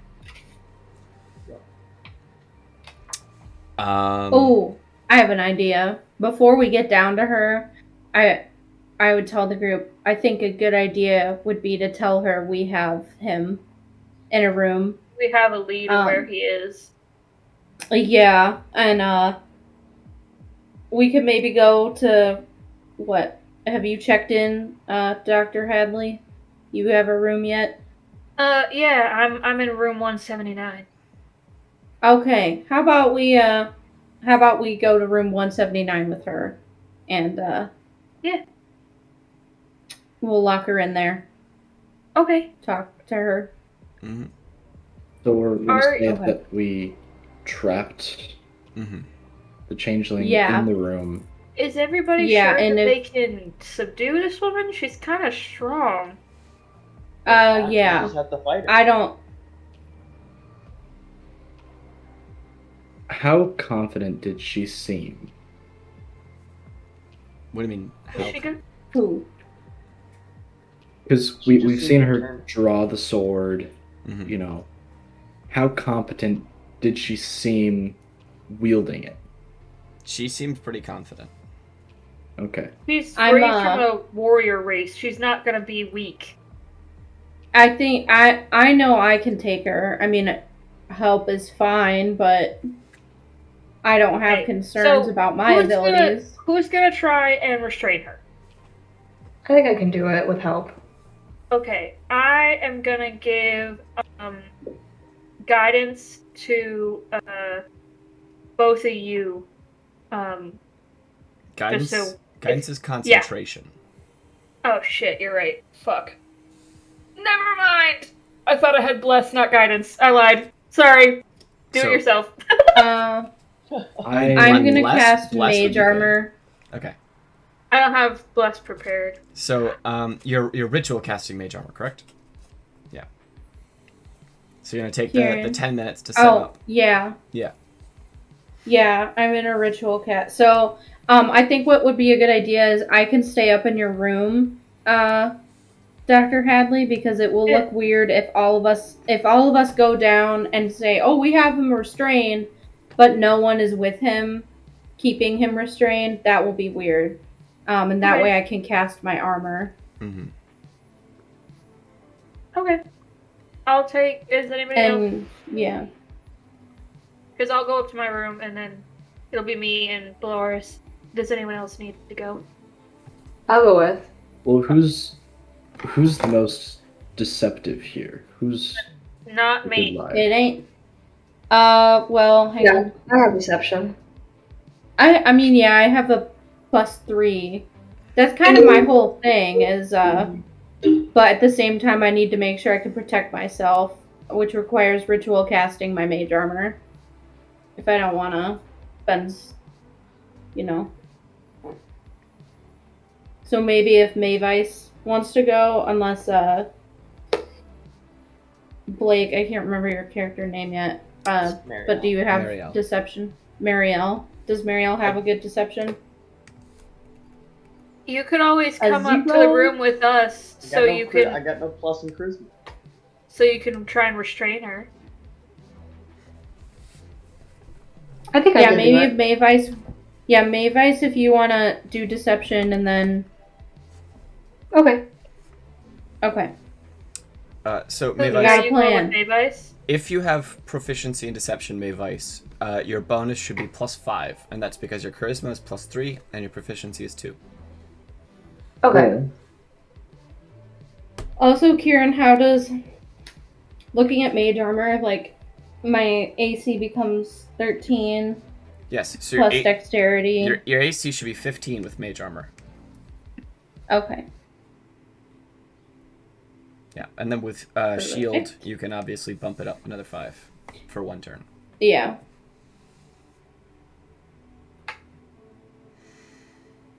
All right, so you guys have And. a plan? Sounds like everyone's waiting and just Mavise is going, or did I get that wrong? No, I'll be joining because if she can deceive her, maybe then I can restrain her at the same time.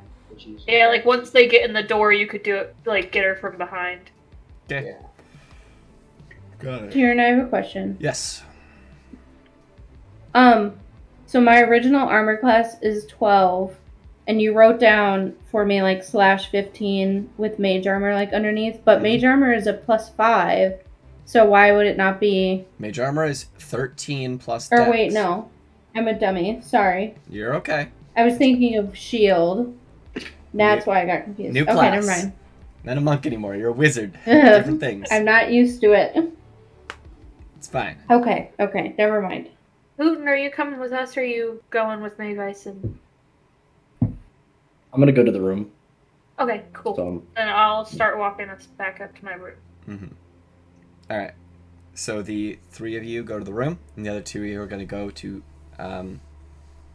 get Vitra to follow you. You find her speaking with the concierge, Zyros Amberpelt. She is asking sort of what's been happening down here, and as she finishes up to turn to you all, Amberpelt heads towards the dining area. She turns around to you. Have you relocated the agent? What a bitch. I'm going to use my deception and say that we think that we might have found him in room 179. We have him restrained, and we're wondering if you can come up and help us. Ah, so he won't give up his form. How interesting. I need you to roll a deception, please, to see. Okay. See. And that's a D20 plus 5? Yes. Because that's... Okay. Mhm. All skill checks and ability checks are just a roll of a d20 plus whatever bonus you get. Right. I rolled a 14, so it's a 19. 19. All right. Nice. She's gonna. Okay. She's like, it can often be very difficult to get them to give up their forms. Are you going to let me perform my duties this time? And she directly eyes Meriele. We talked about it as a group, and I think that we've all come to the conclusion that we trust you, and we'd like your help, because we can't do it without you. Good. And she allows you to lead the way to room 179. What are the three of you doing to prepare? Obviously, Bellaris is casting mage armor. Hootin and Hadley, what do you got going on? Are we? Never mind. This is too late to add this to the plan. Never mind. I was gonna say something, but Wait, no, say it. I was gonna say we could have Hootin pretend, because he took his form earlier. So that Bitch, yes, this is a fantastic idea. But you will have to message Mavise and let her know, or Meriele. So that they're not like, oh fuck, so yeah, but yeah. to, try and get her to tell us what's going on.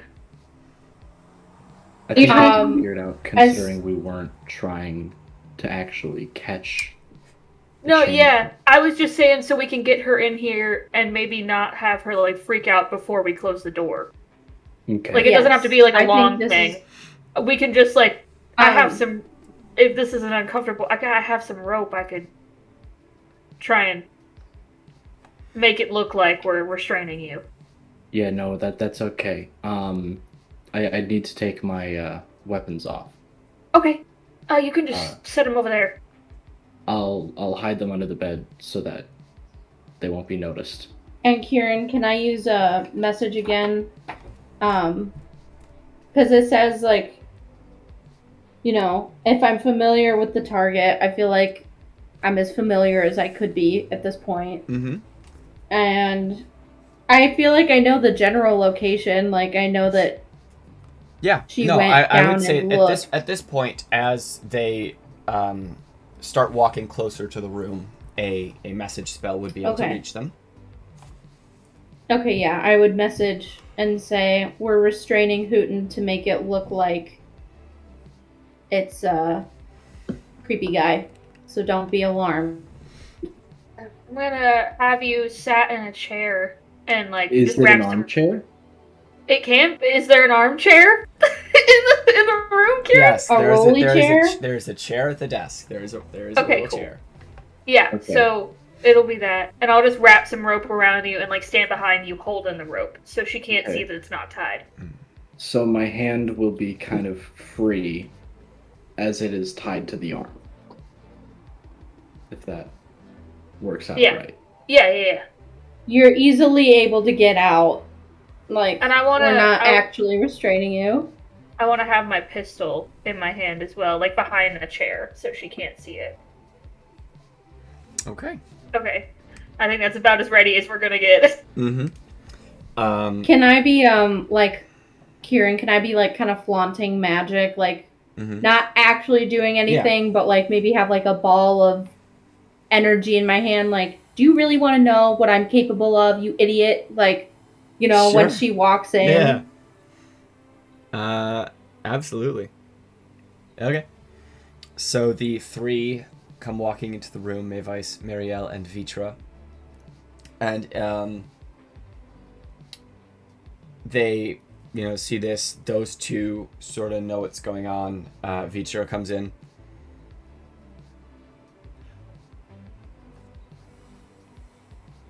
Wasn't there one more of you? The one that he's faking being? He's in the bathroom.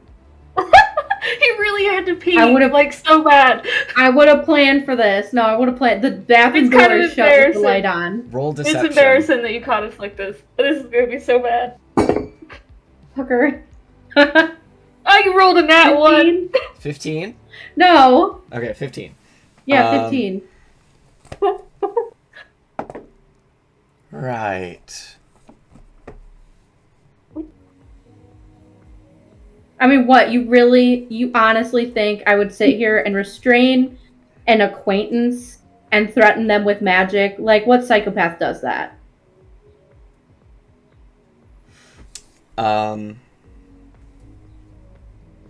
She's like, very well. And she starts performing a circle around Hootin, walking. Shut the door. She starts walking into the room, and then she starts getting ready to walk around him. Before you do anything. Yes. Oh, I'm talking to her. Okay. Sorry. Wait, are you talking to me? Or... No, Vitra. No, I'm talking to Yes. Vitra. Yes. Can you please... I'm sorry. I know you want to take care of this, but I promise I'll let you do whatever you want in just a minute. I just need to know... What is your deal with the mind flayers? What's your problem with them? It seems you guys just chase them anywhere and just kill them without... I mean, I might just be ignorant, but I don't know the reason why. Mind flayers, the Geich army. They seek only to corrupt. And she sort of starts making a walk around Hootin. So I gotta be real with you for a second. Yes, yes. We just want to talk. And I'm gonna drop Hootin's ropes. The door is shut, and I'm like, we want to know I'm why guarding you're the doing door. what you're doing, and I know we lied to you, and I'm really sorry, but you kind of just told us what we were supposed to do and asked us to kill somebody without ever telling us why. It tends to work better that way. In a war where there are no...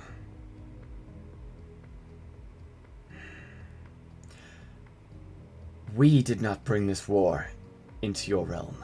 That was them. But perhaps things have gotten a bit grayer since we got here.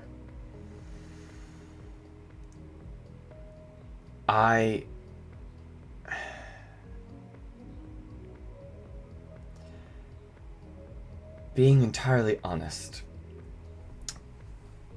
the agent here wishes to incite war between two of your factions.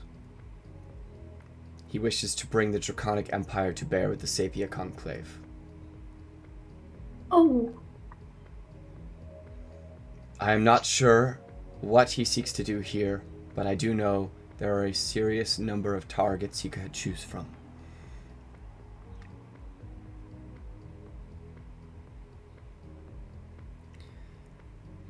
This is not about just one or another. And he is likely to lie to you and to say, well, he could say anything. But most likely, he is going to lie and say that he is bringing a new kind of peace to your realm. And it's that moment that the door slams open and Vitra walks in. There are now I had two a Vitra. feeling. No. Here's the thing. Something seemed wrong. There are now two Vitras, and Oh no. Well, use the code. The Vitra who opens the door up looks at all of the situation and just starts to call, "Look to the stars," and then the Vitra who is already in the room with you shouts, "Ignore them. They must have overheard the passphrase. Shoot the changeling!" And she points at the other Vitra. I feel like it's the one who was in the room with us. Vitra? I don't, well, because it... Wait, it cut out. What happened? Oh, a second Vitra burst the door open and screamed, "Look to the stars," after seeing the situation. The one that was already in the room with you shouted, "Ignore them. They must have overheard the passphrase." The one that was outside then says, "Don't fall for their game. I am your Kithrak, and I order you to kill the changeling." And she points You to the one know- inside the room. See, here's the thing. I simply don't give a shit about this petty drama. Kill them both. If you two want to kill each other, just do it already. Why do you have to involve other people? Clearly, it's because you're not smart or strong enough on your own to do it. The So, one that was in the room with you says, because they want to enslave the galaxy, and the other one says, because they want to kill everyone. yeah, it sounds like you two are just having the same problem, and maybe you should just talk it out. Because no, this is not what's about to happen. There's no reason to involve us, and it's not worth it. I don't give a shit about how much gold you're about to give me. I'm not putting my life on the line for petty bullshit that's been going on for however many fucking years. Then walk out. Yeah, I that's the care plan. about this planet, and I care about the Sapia Conclave. I'm not just gonna leave. If you need to leave, you need to leave, and that's fine. But if what that person was saying was true, they're gonna enslave an entire race and cause a war that's gonna affect you whether you like it or not. As she was saying that, I'm going to go over to the bed where I hid my weapons and then hit them back and have the rifle ready. Now, how about both of you sit down, and I'm gonna point my pistol at both of them. Roll an intimidation check. I also back you up. I'm with, shaking in my boots. My rifle. Hold on. Hootin, roll an intimidation check as well. I'm gonna have you both roll 1, and that's gonna be what we're gonna decide. A 19! And that's a +0, so that was really grateful! Whew. So I picked up what you guys were putting down. You guys were not willing to work with Vitra, and now it's just sort of like a couples counseling. Yeah. What are the intimidation Forced checks? couples counseling. I got a 19. That was a blessing. So I got thank an God. 8 to help. An 8, okay. So with the 19, the two of them look to you as you're, moving back and forth. They both just look at you, look to each other. I don't want to die. Neither do I. Christ. They just sort of, they come more to rest, but they're still staring at each other. It's like they're both trying to wait and see if the other's going to give anything up. Can I roll an insight check to see if I noticed any differences from Either of them? between Yes. either of them?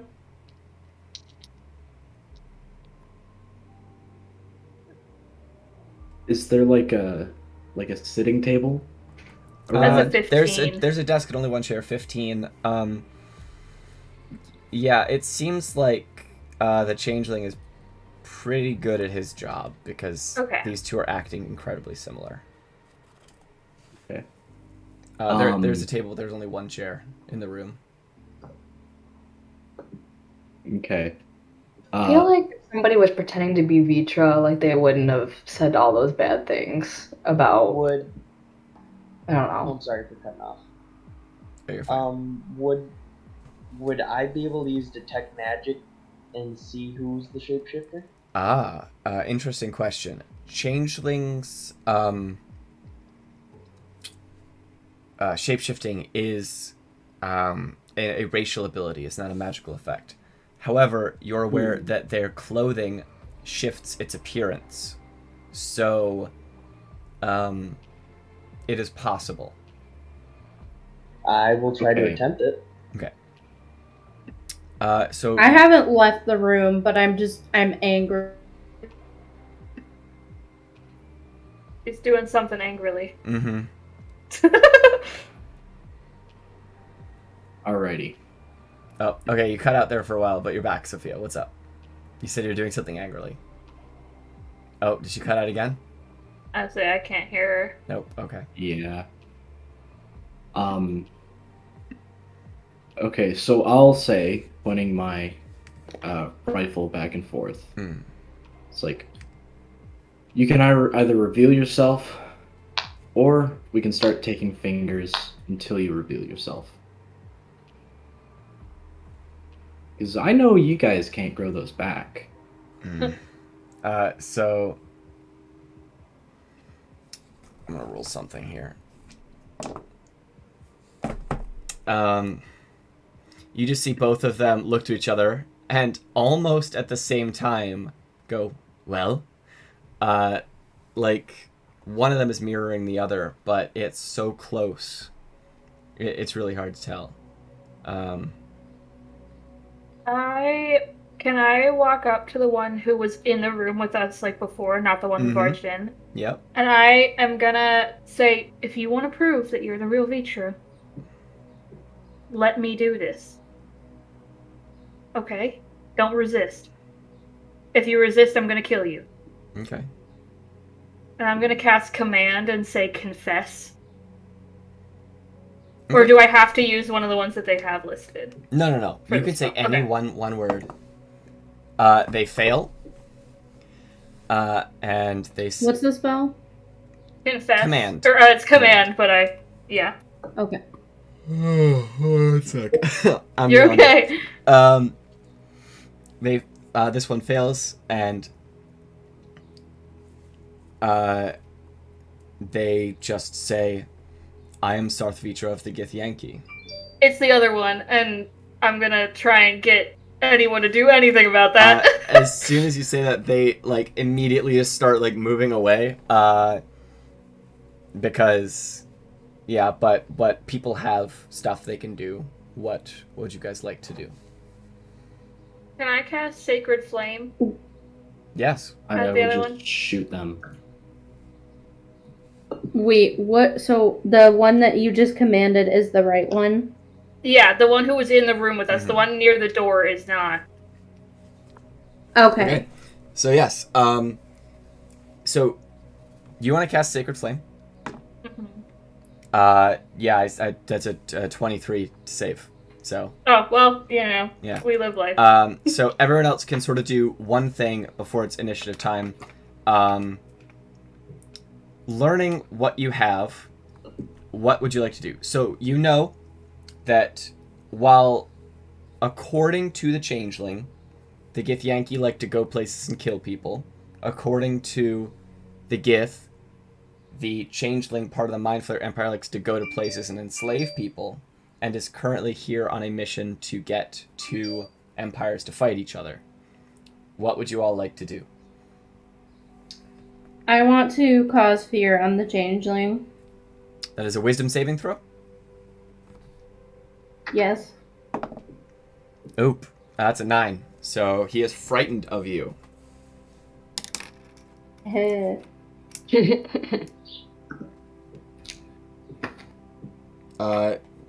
Hootin, Mavise, Meriele.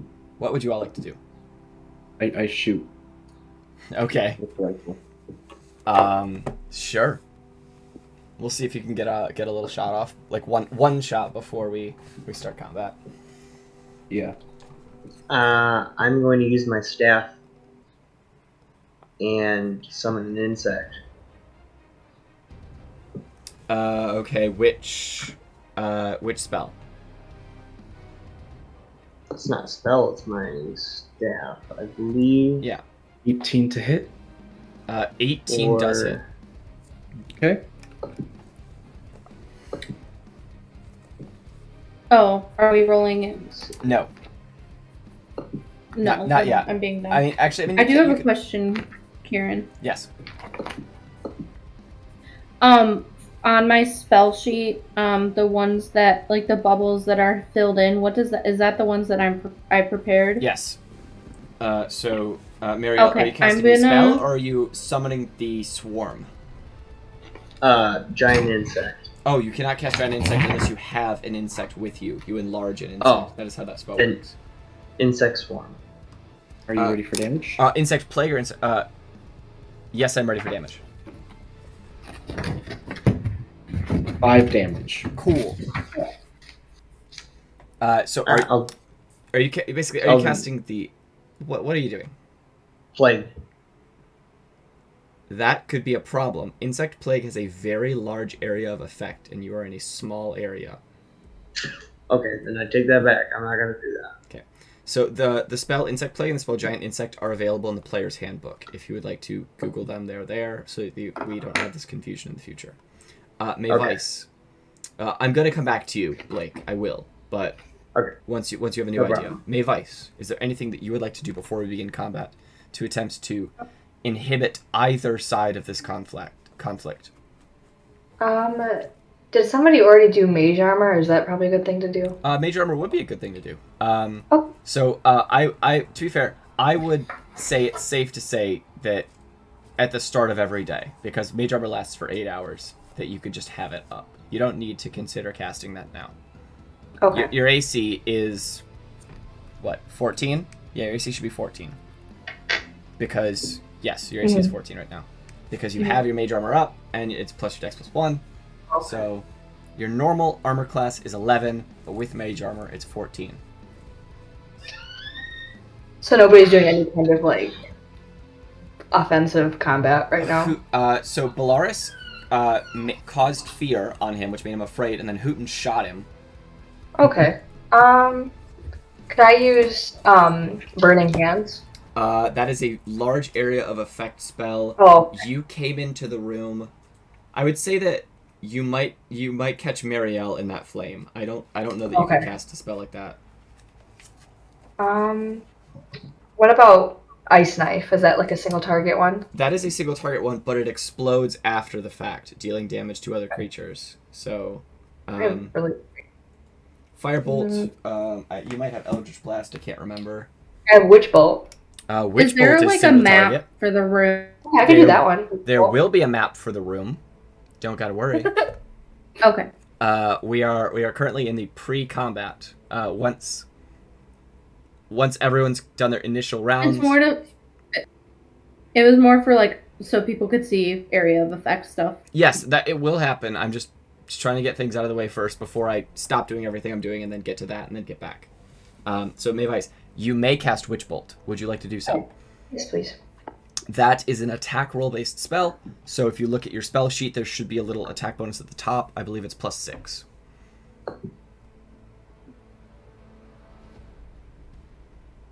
Where can I find that? I just want to make sure. At the top of your spellcasting sheet, there's an area that says spell attack bonus. It should be +6. Okay. Must have write it down. Okay. So do I roll a 20? Yes. And just so for clarification, because obviously it's the first time we're doing a lot of this stuff, that costs 2 spell points to use. Okay. So that you can keep track of that. And yes, you roll a d20 and add 6 to it, and if you break his armor class, you will deal a d12 of damage to him and hold concentration on Witch Bolt. Okay, I rolled a 12, so I'm 18. 18 is a hit. Okay.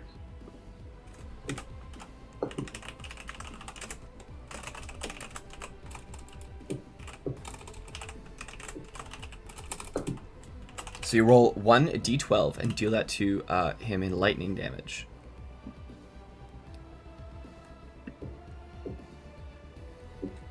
So do you have your d12? Do you Wait, do I roll it again?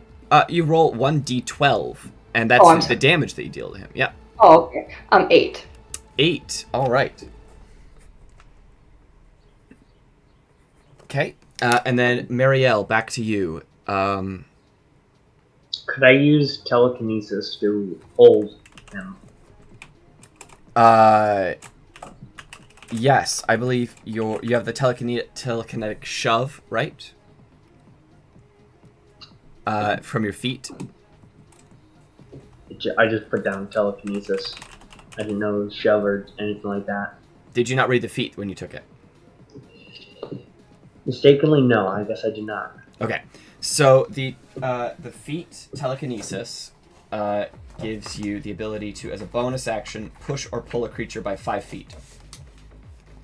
So, yes, I need to make a strength saving throw. Is this what you want to do? You can pull the guy 5 feet back towards your group.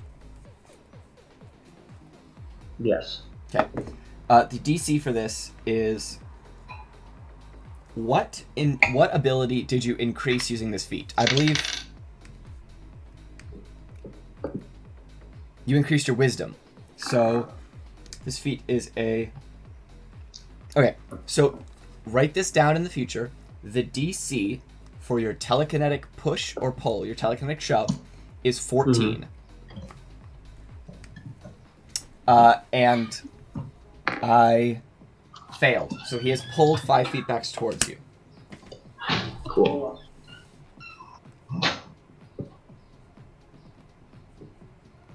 And then I am going to get the map up.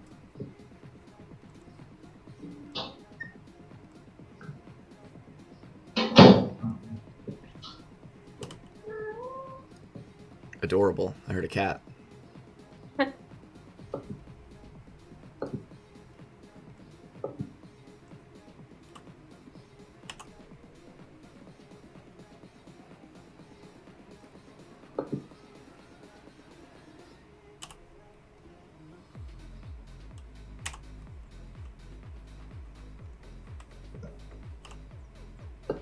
Oh no. I accidentally moved some stuff. Whoops. Okay. Hold on. Getting there. I accidentally... Take your time. Yeah, no, we're good. Okay. So I am good to turn the tabletop screen cap on. This is perfect. What is? Nice map. It was really nice. That looks good. Yeah. Cool. Map is in the game. Map is on the stream. Let's get this going. After we do initiative, can you read it out so I can write it down? Yes, I will. So, Thanks. you were the one who commanded. So you're here. You are here. You're there. You're there. Is the map supposed to be just white? The map is not white. For me, is it to me. is. Oh. It's like completely Almost. plain.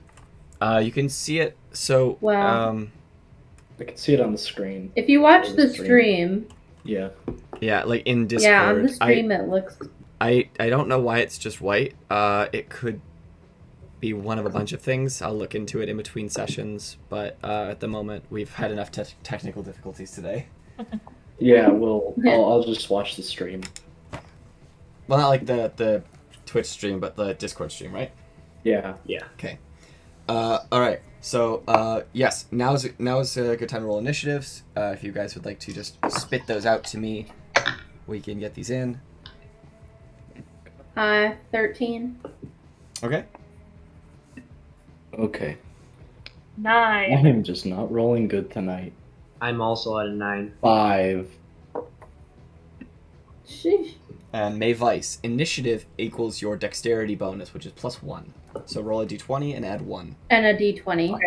8 then. 8. All right. Sheesh, folks. We're doing rough here.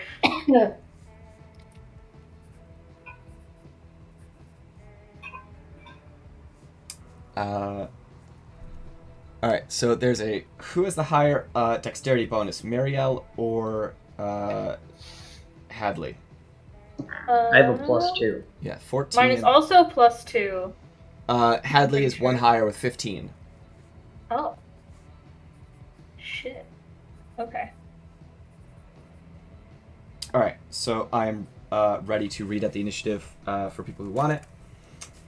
It is Vitra, the Changeling, Bellaris, Dr. Enya Hadley, Meriele, Mavise, and Hootin. It's got to feel sore coming Hadley, off Meriele. Mavise, and then Hootin. That's got to feel pretty bad coming off from Ulmer. Yeah. Level 20 monks are a bit Wait, what about the faster. changeling? He was second. He's after Vitra. Did not hear you say that. I thought. Okay. Yeah. So I rolled pretty good for these guys. I mean, honestly, I was competing against 9. No, a 13 rather. Okay. So, first, is Vitra, who, I have the changeling mini there because it's clear. I don't need to put 2 fake Vitra minis, you know. It's confusing. Yeah. So, real Vitra, is going to... Oh, she's just going to try to fuck him up as fast as she can. She is going to pull out her great sword. By the way, she is kitted to the teeth. She has so many weapons. She pulls out a great sword off of her back. It extends to its full length, and she's going to make 1 slash and then action surge and make a 2nd slash. That's terrible.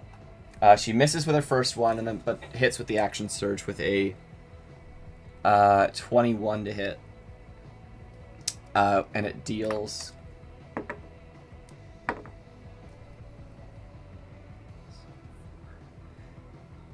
It deals 9 points of slashing damage. And then she burns a use of her psionic strike to roll some force damage on the thing. So you see as she hits with this attack, a burst of purplish energy blows out from it, and she deals another 8 points of damage. That is the end of her turn. After her goes the changeling. The changeling... We don't even know this man's name. Nope. He shouts in pain, and then just looks to you all. You can't let her do this. I'm just here to make a better world. And then he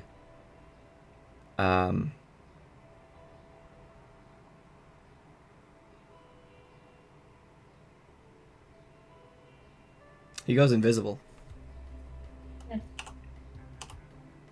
And you don't know where he goes.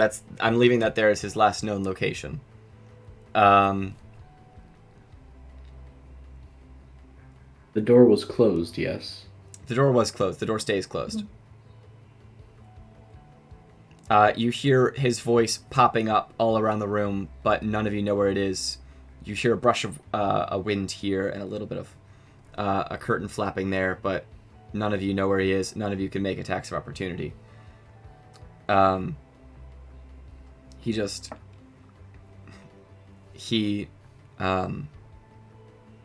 is saying as he's moving around the room, you really can't believe what she's saying. I'm just trying to help people see. There needs to be no more fighting, no more conflict. One. There can only be one mind. And he's going to end his turn there. Bellaris, you're up. What are you going to do? He is invisible somewhere in the room. I'd like to go block the door. Okay. That is 5, 10, 15, 20. That is 25 feet of movement. You block the door. I'm going to stay there. Am I able to roll any kind of check to try and discern where he is? You can. As an action, you can roll a perception check, we'll say. Just a regular old one roll. Oh. 16. 16. You're unfortunately unable to find him. It seems like he's doing a really good job of hiding. Okay. Am I able to ready anything? Yes, you can ready an action. What are you gonna ready?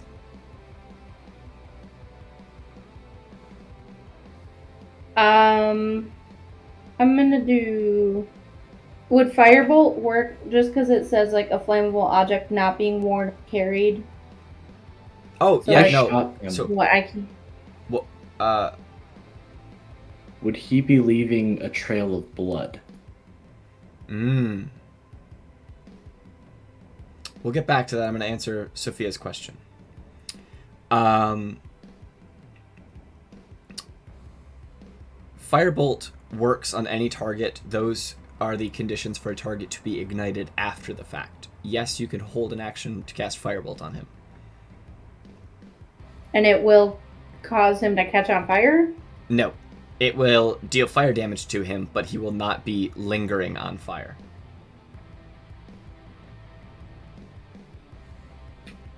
Okay. Okay. So, okay. Yeah, I'll ready a firebolt. Okay. Bleeding. Probably, given a little bit of time, you'll start to notice speckles of blood, but, it's probably that it's been too little time for you to properly tell. Okay. Also, if I ever cut out or stop talking, it's probably because my thing is froze. So, like, if you ask me a question and I don't respond, that's Okay. what's going on. Got it. Would he leave behind a scent?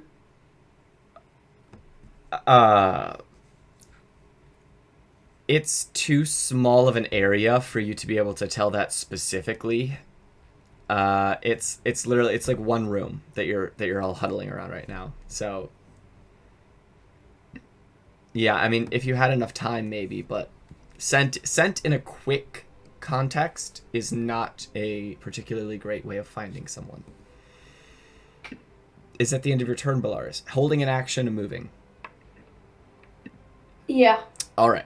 that's it. As a legendary action, he... What? Yes. Oh, cool. He appears... Bro, we're level 2. So? There's one of him. There's 6 of you. That's fair. I just realized, is that an Assassin's Creed? It is. That's funny. I didn't even notice. So you just see all of a sudden Vitra receive a blade in the side. And if he hits on this, yep. That's an auto crit. Oh. So thankfully, Vitra might be okay with this. Might also not be okay with this. And I know after this goes off, firebolt. Don't worry.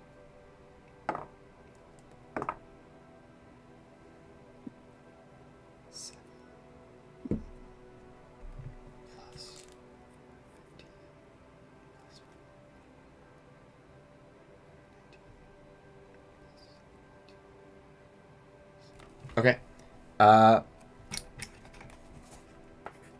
You see with this one blade in Vitra's side, she just gasps out in pain, and you just see him slash forwards, and a worrying amount of blood pours from her side as she drops to one knee, and then a firebolt wings over her shoulder, just as she drops from Bellaris. Bellaris, please roll a spell attack against him.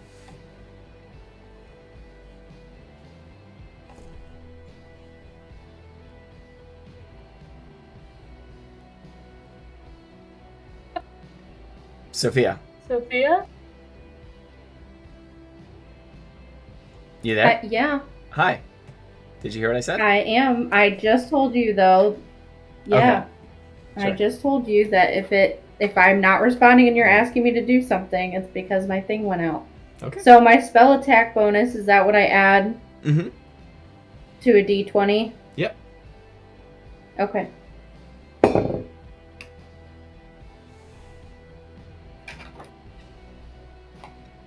Should be plus 12. 5, right? 12? Yes. Unfortunately, a 12 does not hit, as Yeah, it figured. flies past his shoulder and slams into the dresser on the other side.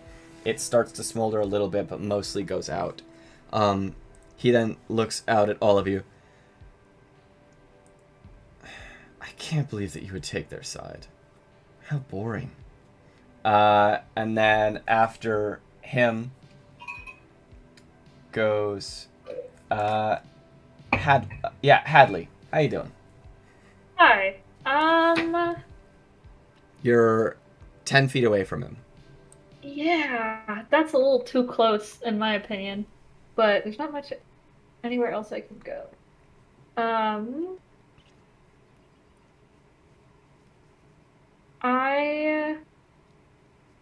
I'm gonna just cast Ray of Sickness Okay. on him. And Like, what? reach out my hand with green goop falling from my fingers. Mm-hmm. And what does Ray of Sickness do? So, a ray of sickening greenish energy, blah, blah. On a hit, the target takes 2d8 poison, and must make a constitution saving throw. On a failed save, it is also poisoned until the end of the next turn. Alright. So it has to make a con save of 15. Okay.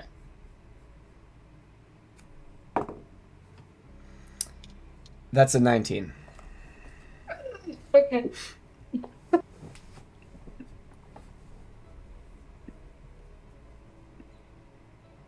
So, yeah. I think I'm also gonna go over to I'm so sorry, I forget her name again. No, it starts with a V. Vitra. Vitra, is she like on the ground or is she okay? I mean, she's not okay. She is mortally wounded. Okay, cool. I am going to go over and pull out my med kit and start trying to Okay. patch her up a bit really quickly. Got it. Is that all you would like to do on your turn, Dr. Hadley? Yeah. Alright. Meriele. After Meriele, it's going to be Mavise, and then Hootin. So, I know that he's got his headphones on. Blake, we can't hear you. No, he can't hear us. His headphones are on his neck. Yeah. So, Mavise, what would you like to do? Can I cast a firebolt? Yes, you may. You are... actually, as a Am I note... too far away? No. You have concentration on Witch Bolt at the moment, and what that means is that you can automatically hit with Witch Bolt using your action. Oh, If you don't, Witch Bolt goes away. I'll just hit with Witch Bolt again. So Witch Bolt, that's... You just roll a d12 and you deal that much lightning damage, and that's your action. But it's a Okay. guaranteed hit, because once you hit with Witch Bolt, it stays on him for a minute. Okay. I rolled a 2. A 2. Alright, so he takes 2 more damage. Alright. So you see this lightning shock up his body again. He's like, Alright. Alright. Is there anything else you'd like to do in your turn, Mavise? A bonus action or anything to move? No? I'm the blue, right? Yes, you are. And sorry, and who's Vitra on this map? Vitra is Like this what? one. Oh, okay. Could I advance 1 square? Yeah, you want to get next to her? Yeah, sure. Sure. Okay. That's it. Okay. After you, Meriele is still occupied, so Hootin, what you doing? So, I'll go to put my rifle back, like over my shoulder, Mm-hmm. and then say, I guess it's time to get real then. And then pull my arm back forward holding a glimmering double-barrel shotgun. Mm. Take aim, and then fire. Okay. All right. Make your attack roll. Ooh!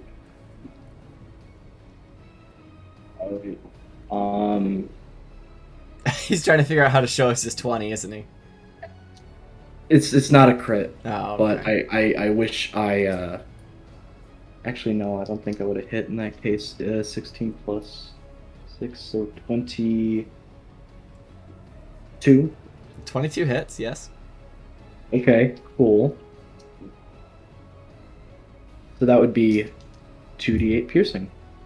All right. He is going to uncanny dodge this. And you do add your dexterity modifier to the damage of ballistic weapons. Yes. Yes. Not laser. 7 damage total. 7 damagios. So he uncanny dodges it to 3. Okay. You How's he looking at the moment? hurt. You see, as you take aim and fire, these pellets all fly past him. A couple of them catch the shoulder, but he sort of ducks to the side. The rest of them pepper the far wall, narrowly moving past Meriele and Mavise. Is there anything else you'd like to do on your turn after the shot? Not at the moment. Okay. At the end of Hootin's go, he's going to use his second and last legendary action for the round. Okay, so a lot of people are annoying him.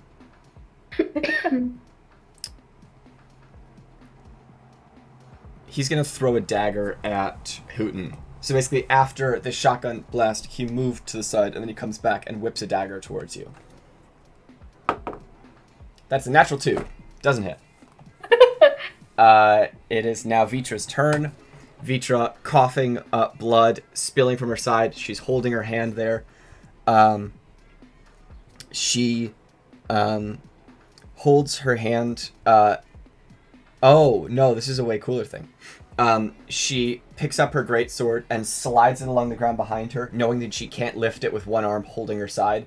And then she uses a telekinetic pull, telekinetic movement, a feature of her subclass, to pull the greatsword towards her. And she is trying to cut off the guy's legs. She's essentially using herself as telekinetic leverage. That's fucking sick. All right, so she missed. Oh. It's a 9. That's a 9. So just sort of like faintly flies back towards her, and he just sort of moves his leg past it again. It's like, Commander, how sad. Really, what a way It would for have you been to really fall. cool. It's back to his turn. It's like, well, Wait, No. did I not get a turn? I skipped past you because you had your headphones Sorry. off. Would you like to take your turn now? Yes. Okay. You are the orange one here. What would you like to do, Meriele?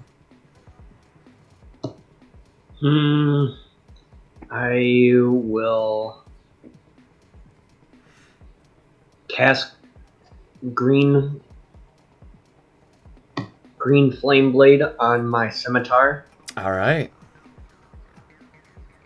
and then that's an action, so I wouldn't be able to attack. Oh, when I- no. So, as a part of the green flame blade cantrip, you make an attack.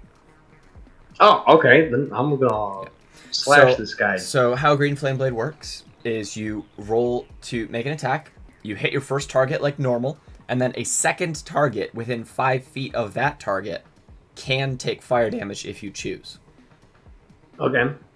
Do you want to cause damage to someone else, or just do your initial attack? Because otherwise, until level 5, Green Flame Blade does not deal extra damage to the first target. Right. So again, do we see this other girl as a threat or just him mostly? He hasn't tried to kill us yet. Really. Okay, then I'm just gonna go for him. Okay, so, oh, and everyone's all over the place again. Cool. Oh no. Maris, you good? Oh, Yeah, I'm okay. okay, hi.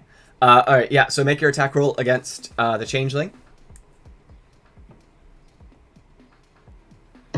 19. 19 hits. He has, at this point, not had his turn technically, because we're cutting back in time. So yeah, feel free to make your attack. Just all the damage. So it's, what, a d6 plus whatever? What is there any pluses from the green flame blade? To the initial target, no, not until level 5. At character level Okay. 5, it starts doing stuff. But until then, it's just a way to damage 2 creatures for 1 action. Okay, I gotcha. Then that is 10 slashing on him. 10 slashing, alright.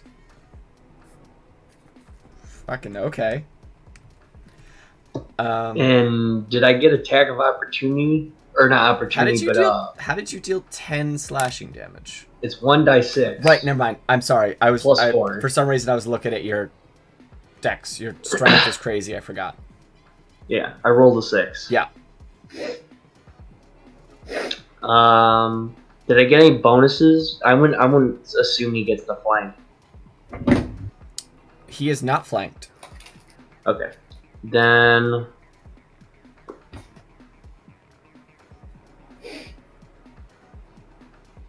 I'm going to take a 5-foot step back behind. Well, my mouse is behind.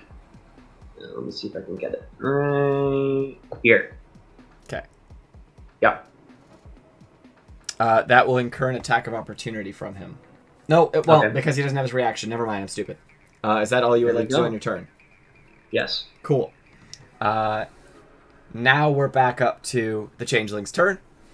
On his turn, he is going to make one more... he's going to make a short sword attack against Vitra, and then potentially a bonus action attack against someone else, depending. So against Vitra, that is a hit. She is knocked unconscious as he stabs her in the back. She falls to the ground. I'm going to grab a condition marker.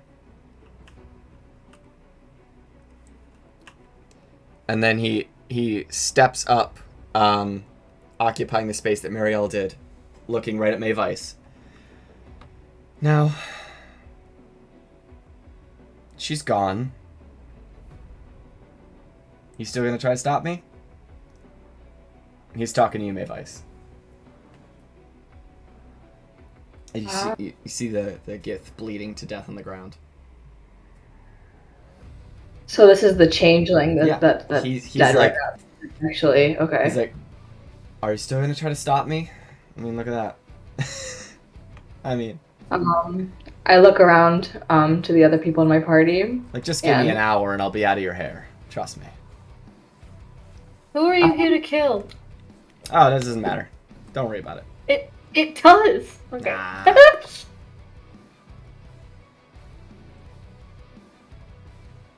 I want to know what the rest of my party thinks. Man, auto defenestrate. There's a window right there. There is. I mean, if he's unwilling to tell us what he's actually here to do, I say we just continue in the fight. Like, if he's unwilling to be cooperative Tell you what, and helpful, there's no reason. I'll allow you guys 2 persuasion rolls. One from one character, or one person can roll with advantage. Who is very good at And persuading people. he might tell you, because he's like, I I am. don't want to fight. I'm hurt. I've been stabbed and shot. I'd like to just do my job. Oh. Did someone say a number? I'm sorry. I'll roll. Okay. I'll roll. He already said he wanted to create a hive mind. I don't think we should necessarily listen to him. Yeah. Neither do I. She had a job too. 21. Killed her. 21. Okay. Did someone else want to roll, or did they just want to give Bellaris advantage?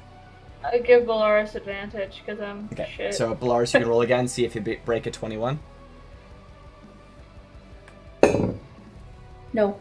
Okay. So with a 21, he's like, the end goal is just to eliminate crime. If people are criminals, we just make them not. It's kind of the end goal. In what way? We know how that goes. You ever hear of the Forceful bird? infection with little slug guys. Just go right up. All right right, up there that's and it. just- Kill this motherfucker. Yeah. All right, whatever. Yeah, no. There's no reason. So it's still his turn. Mavise, you want to stab you now? I don't think I Yeah. stabbed you. No. 13 does not hit. So you missed me? I did miss you. Okay. Bellaris, it's your turn. Vitra is bleeding out on the ground. Well, it's too. I don't have anything to help her, so that sucks. But The good old Illithid Empire, they let people live. They just don't get freedom anymore. And these guys, and he points to the bleeding body of Vitra on the ground, they just kill him. I mean, look at this. That's kind of insane, right? Like, they just murder people. I feel like you should just shut the hell up, and then I'm gonna cast. I feel like the voices in my head should also shut up, but you know what? They don't tend to listen to me. Just like you. I'm casting Magic Missile.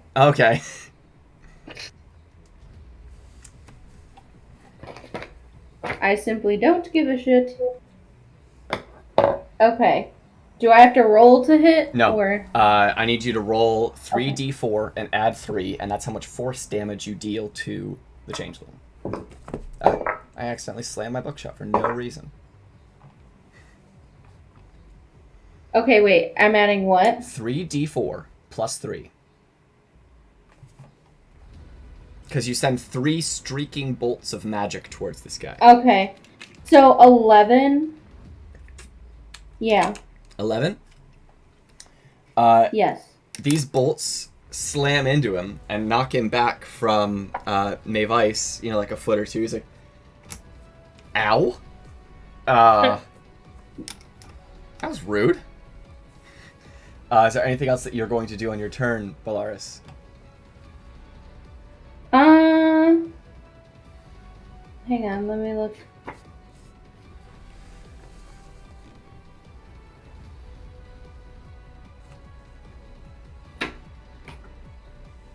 No, I don't really know. Can I, knife him as a bonus action, or is that an action? Unfortunately, casting a spell does not count as an attack, and therefore you cannot attack as a bonus action. If you dagger attack as an action, Okay. you can also dagger attack as a bonus action. If they're 2 different daggers. Okay, good to know. Yes. I see. Then no, there's nothing else I can even do. No, we're all good. Okay. After Bellaris. Unless I can, ready something else. No. Unfortunately not. You used your action. Hadley. I am gonna bend over to Vitra and cast Spare the Dying. Alright, so now she is just unconscious. Not dying. Aw. Yeah. Yeah. It's a cantrip. Don't get too sentimental. No, but Oh, there's still a There's- pretty good she ain't gonna make it. she ain't gonna make it, probably. Yeah. He's right next Oh, to no. her, so. Can I pull out one of my daggers and give him a little stab? Just for Same fun? thing as Bellaris. You used Oh, your okay, action sorry, yeah, you're to right. you used your action to cast a spell. Okay, then I'm good. I'm hanging out, laying low. Meriele. What would you like to do in your turn?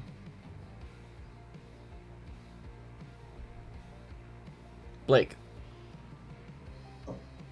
I'm going to wild shape. Oh, okay. So you use your action and you wild shape. What do you turn into? Crocodile. You cannot. Hell yeah.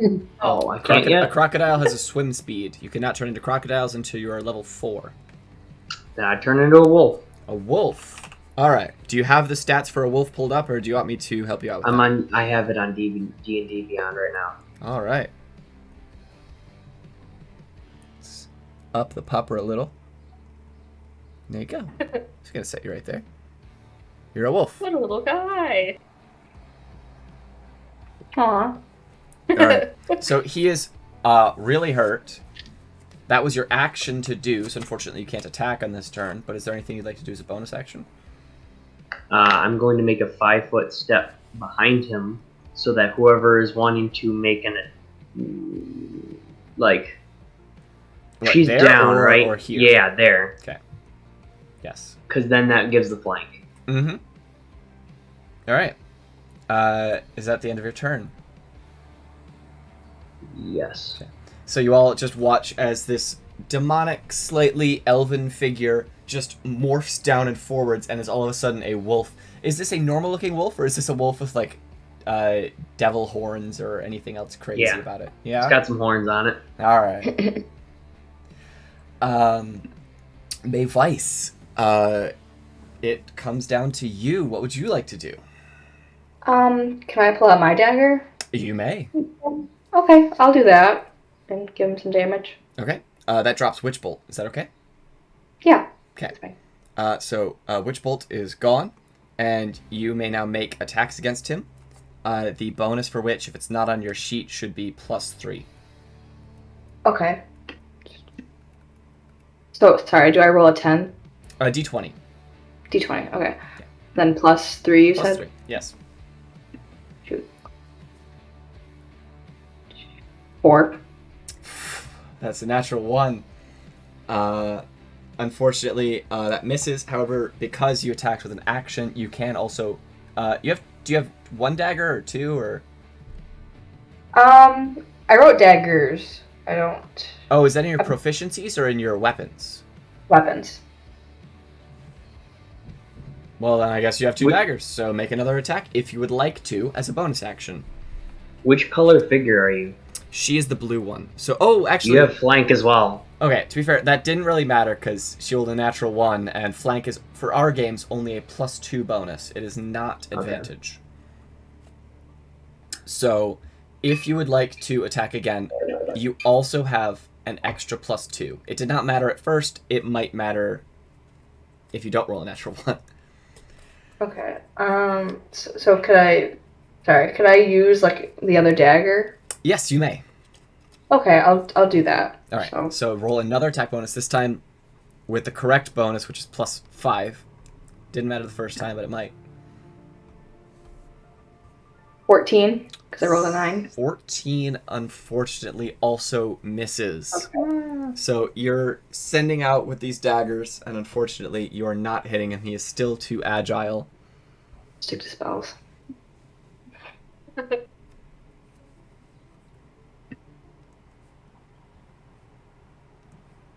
Is there anything else that you would like to do?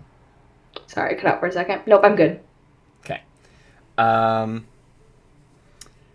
So after that, Hootin, you Okay, are I- over here with a green glowing shotgun. That is semi-transparent. It is I semi-transparent. will move to the spot right behind the desk chair on the map. And then shoot. Cool. Roll that attack bonus. Roll that attack roll. +2. Yes, with flank. Okay. So that would be 14 plus 6.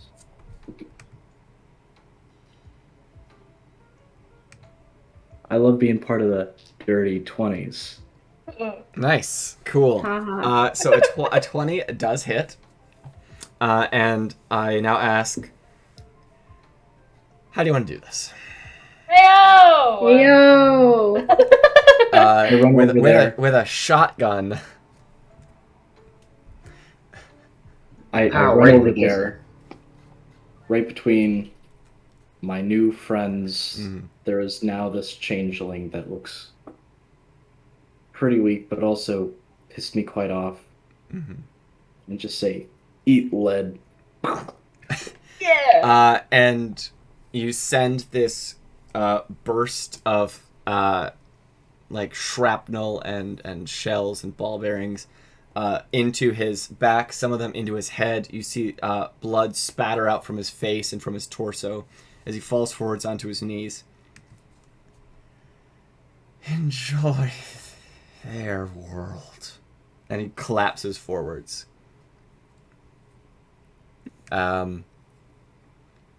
He is unconscious. He is unconscious. Out. Huh? Oh, I was There's gonna a say little, like, he is slug unconscious. He is dying. He is not dead technically. Ooh, let's fix it. What do you do? We're no longer in initiative. Oh, it's my. Is it my turn or We're is no it longer in just... initiative. I would. I don't really give a crap about questioning the guy. I mean, what do you guys? I mean, I immediately think after. He's already given as much as. Yeah, he's kind of a dickhead. Like, if you kill him, I might be able to figure some things out. But if I'm looking at a body and it jumps back up at me, I'm gonna shit my pants. all right, yeah, I- I'll just go over and Could I? After I take the shot, I then would magically reload my not really existing shotgun. Put the barrel against his head and say, I think this is right. We don't really need anything Yeah. else. Go for it. Okay. And with another violent explosion, you blow the guy's head off. nice. The changeling agent of the Illithid Empire is no more, and Does he Yeah. go back to like any Oh. kind of original form? He was already in his white original form, but as you cause this explosion, you do this. You see, sort of detaching itself from what's left of his brainstem is this little teeny tiny tadpole. Oh hell no! Can Kill I it. put on some gloves from like my pocket and grab it? Yeah, sure. I need you to roll me a. I mean, sure. Let's have you roll an athletics check. Oh, that's not a good one. Okay, hold on. Because it's trying to. That's 17. Yeah. You just Surprisingly well. reached out and grab it, and you are now holding an illithid tadpole. Okay, can I like? Put it in Any- a jar. Oh, okay. I think I have some like little like baggies or jars in my like med kit, so Yeah. I'm just gonna like seal it in there and look at it later. Okay. Yeah. Can I absolutely. give the body like one more once over to see if there was anything else out of the ordinary? Oh, in terms of his physiology, sure. Can you please roll me a medicine check? Oh, wow. I'm like good at that. That's an 18 plus 7. Yeah, 25. She went to med school, baby. So, it seems like he's almost had some sort of lacing applied around his, like skeleton, like he was enhanced in some way. And he also has these weird extra tubes going through his body. He was enhanced in some way to be able to survive and adapt in unique ways. Is it cybernetics? Can I tell? It Or is looks it just, almost like weird? mutations than it does cybernetics. Okay. While she's doing that, I'll walk over to the unconscious Verda. Mhm. Put the barrel against her head. No! There's a doctor And this one? downstairs. I can heal her. Well, no, I'm asking. And what about this one? Don't You kill tried to her. Sleep us to a certain degree. Listen, she was just trying to do her job, and to be frankly honest, I'm not necessarily against her trying to stop somebody who was trying to start a war. Yeah. But She's not a good people- person. I don't That really doesn't mean care. she deserves to die. Killing someone for being annoying. Well, annoying to us, maybe. But what about someone who's less skillful? Well, What if she found people who wouldn't be able to fight back? I would say don't waste your energy on her and take her down to the doctor. She's not our problem anymore. Well, if she's not our problem, then why even take her to the doctor? Because I have a moral backbone. I don't know about you. Oh, I have. I mean, I have one. It's more about like, do I use it? Okay. I thought you said you wanted to leave earlier. So why'd you stay and fight if you weren't standing up for anything? Eh. Okay, then let's Like, take what her to else the am I gonna do? Or Wait, you is my guys can money just on leave her? her here and I'll take her. I mean, we're not obligated to each other anyway. If you all want to leave, I'll take her downstairs. It's up to all of you.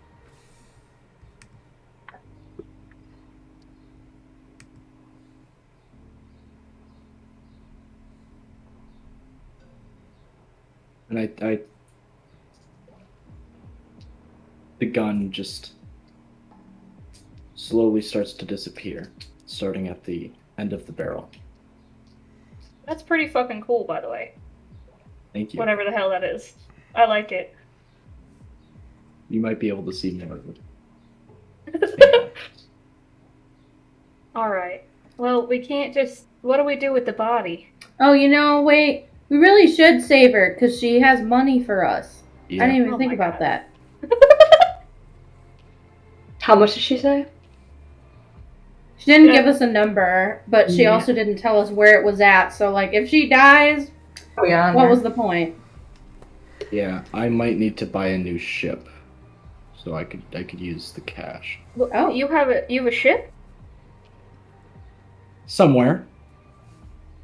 Not I mean, yeah. with you. So do though. I. No, You both I have ships.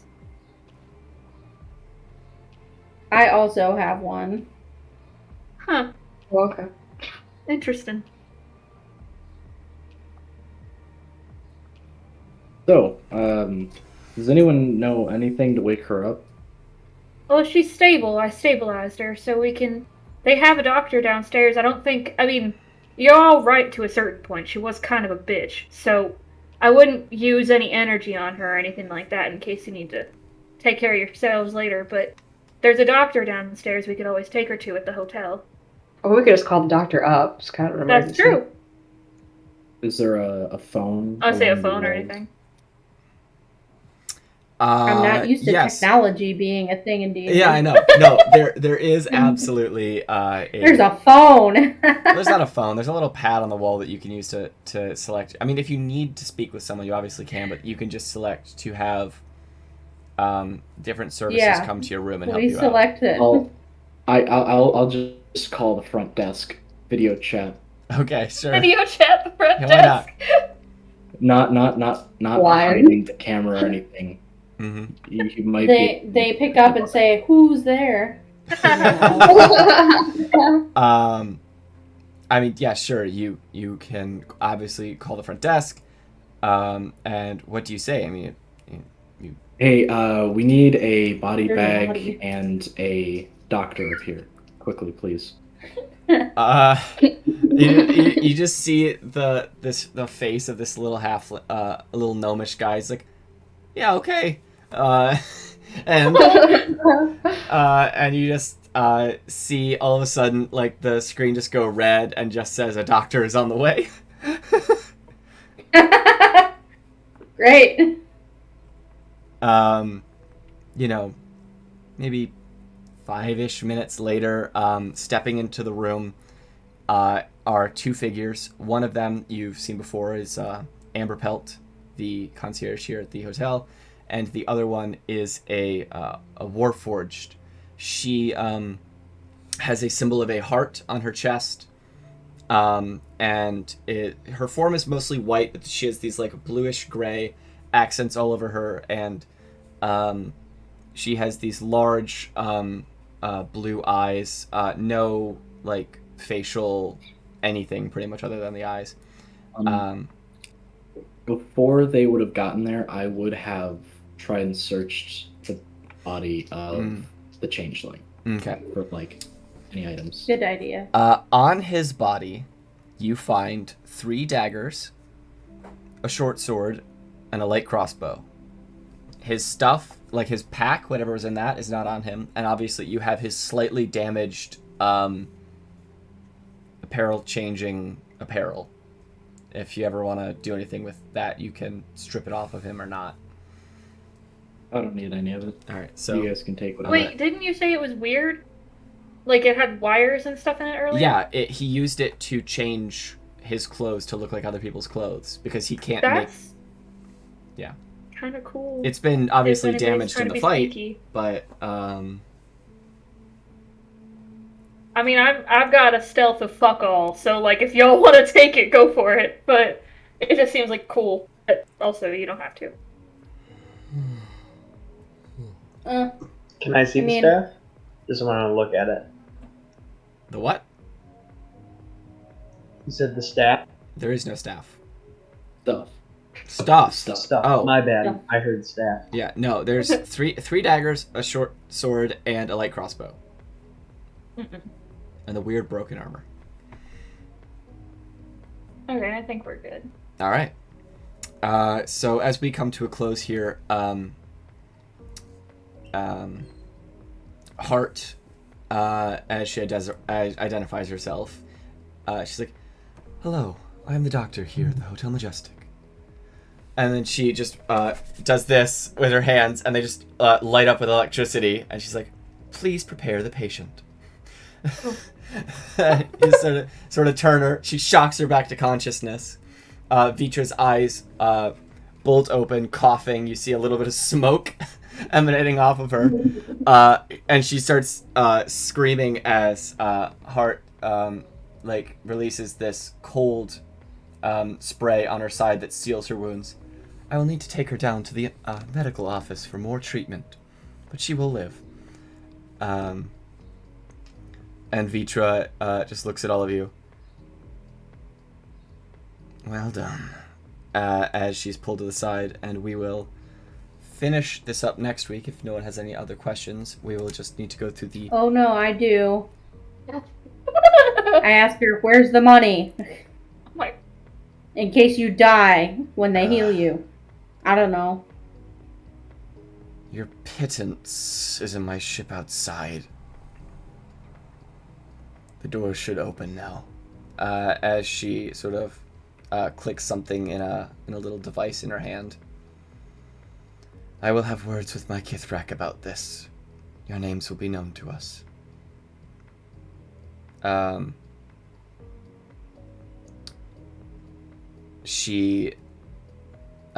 can just keep talking. She then, we can skip forward a little bit of time where she describes what her ship looks like. It's a little pod outside that only seats one, in a cargo compartment of it that she tells you sort of where it is and how to open it. There's a small bag. You go inside because there's something weird about it. And once you open it up, you see that there's money and a strange pulsing trinket. It's a metallic rod with several prongs and a faintly pulsing energy cell. Give it to me. She says, "Stick together. It will make it easier when I come calling again. That is a beacon. Oh God. If you lose or abandon it, I will find you and end you for the crime of desertion. And if you use it to contact me without proper cause, may Vlakith have mercy on your souls." Wait. Oh, I thought this was a one and done. We'll see.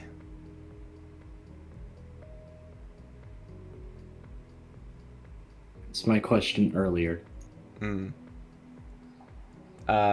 She then continues, sensing your apprehension. "You succeeded today in a time when I was not sure if I would be able to. You found the changeling in a number of hours. You stopped any murders from happening. That is impressive, would you not say?" I mean, I don't particularly care if I impress you. I didn't even want to help you. I don't know why I did, to be honest. So why would I do it again? "For that," and she points at the bag, "I'm not sure if you've counted it yet. If you don't care about anything else, you can always have more money. 75 platinum in there. That's worth something here, is it not?"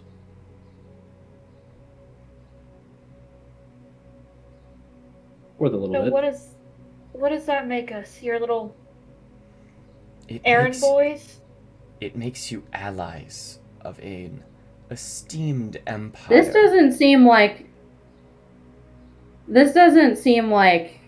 an ally situation. You literally called us your servants earlier. There's a difference. There is an honor in being a servant, is there not? Not to you. Fine.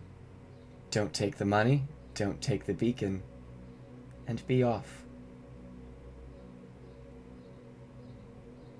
Would that make us Kind of your thinking about enemies killing then? this bitch. Could we kill her and take the money? That would make you neutral, to answer your question. Which... Have you, reported to anybody who helped you on this little mission? Why do you ask? I'm just curious, like, how many people know our names right now? How many favors I could call in, mainly, is what I'm asking. Is it just us now, or is there, like, hotel staff?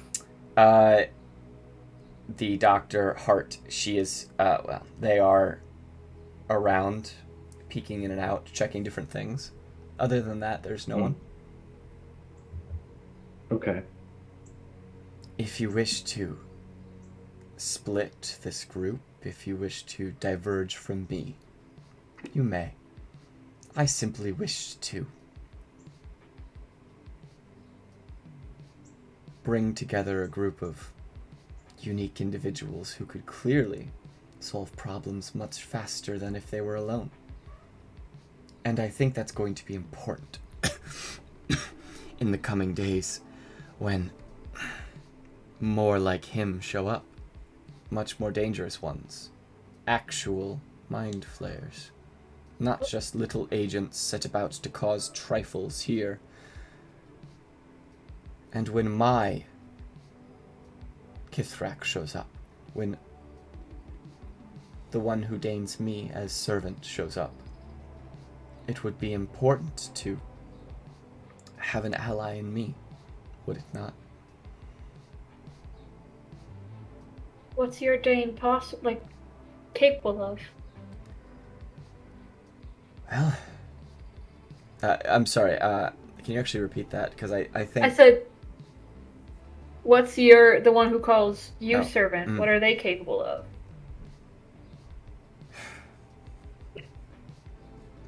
Capable of in what terms? Like, listen, I don't know a lot about you or where you come from. But is it just the mind flayers you're after? There's no other people you're looking to destroy? Order. The mind flayers are a Yeah. serious issue. If there are You no know, other concerns... I don't know. then you The have other nothing. guy said they also...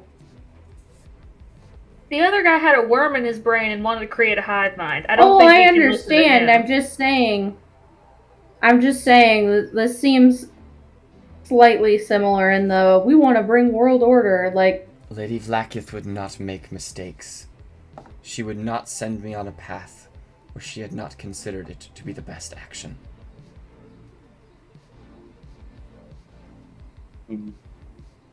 can I like insight check to see if this bitch is brainwashed?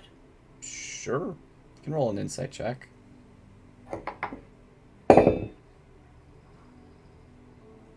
17. And you are attempting to ascertain if she's been mind-controlled or brainwashed, like, psychologically. Yeah, I mean something similar. You know, I'm getting cult vibes. I mean, it seems like she really believes what she's saying. It seems like she... It seems like there is a strange dichotomy, and that both of these sides have their own goals. It seems like while the one was more for world domination, this is more for something perhaps not softer but different. And it seems like she is I don't fully know. dedicated to this cause. Well, as I of don't. right I mean, now, I'm. I mean, hey, you guys, so I literally, whatever you want to do, whatever you want to do. I'm not- will. We just leave the money and like just don't, which is very against what I would normally do. But I don't know that I want to get involved in like this war that these two groups are having. Okay. If Did she say that she gave our names to people? she did not confirm or deny that. If you want to press that further, you may.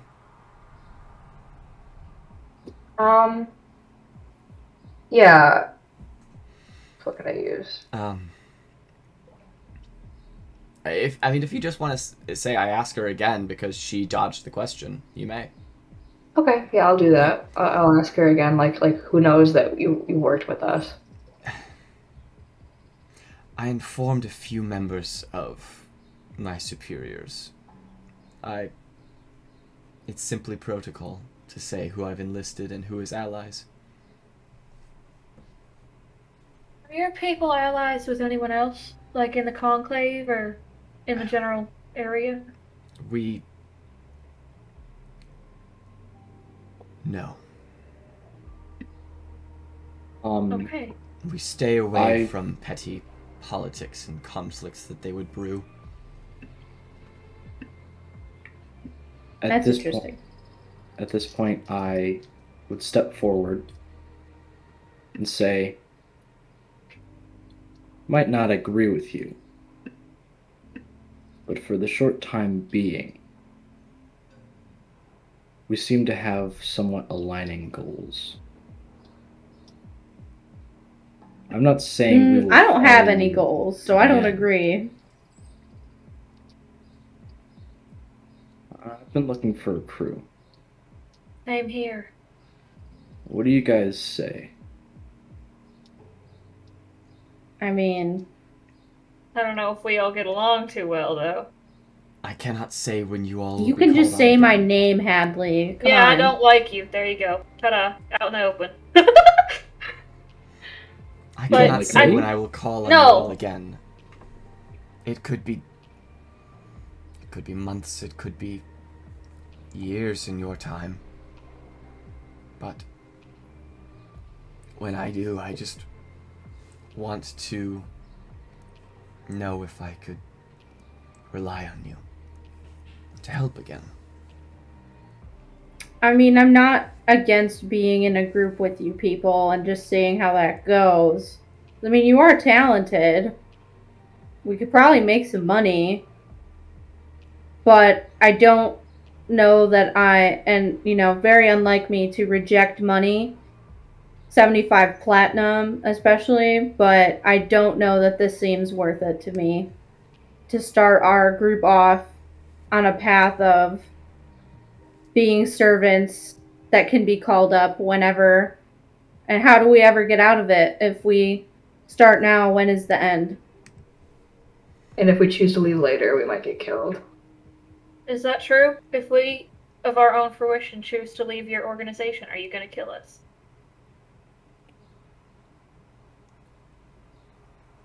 Retirement is not typically an option in the Gith Empire.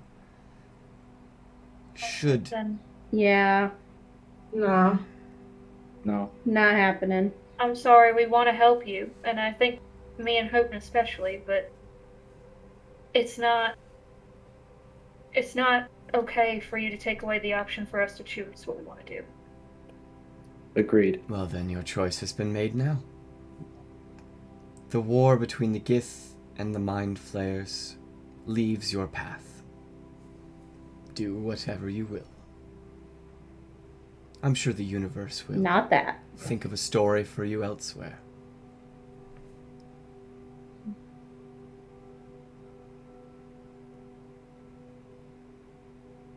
Also, just, in the future, when you can script people, I would maybe lead with the fact that it's a lifetime commitment. Oh, I did not necessarily try to hide that. I just wished to get the mission done. I'm sure you can understand. You're You just seem a like- bad person, and that's coming from another bad person. So just, maybe think about what you've done. I don't think you're any different from Oh, the guy we killed.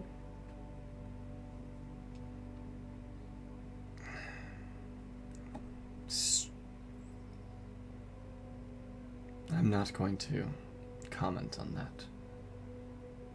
Well, either way, whether our paths cross again or not, I hope you heal up all right.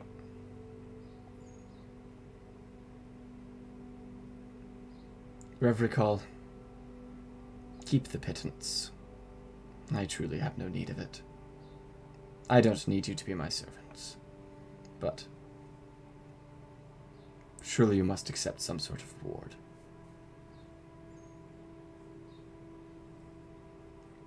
Well, I don't think any of us are going to argue over that. And I... Unless, service is tied to it. No, it's...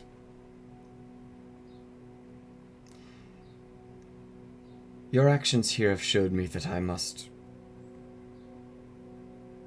perhaps try to open my eyes a little bit more to the nuances in this conflict and see that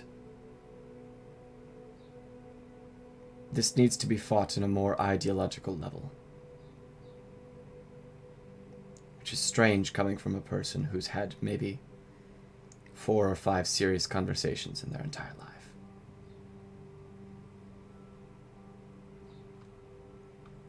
Well, I'm sure we all wish you luck. And I wish you luck. And hope that you can try to stay out of this conflict for as long as you can. Because one day, it will breach. Maybe that day will be longer for you now that you are no longer active members. But we'll see. We'll see.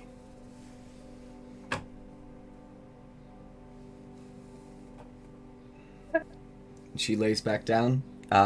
You leave the Gith beacon on her table side there and keep the bag of 75 platinum. Having stepped away from the Gith Mind Flayer conflict, but staying somewhat together, if for nothing else than coin and, I don't know, whatever else.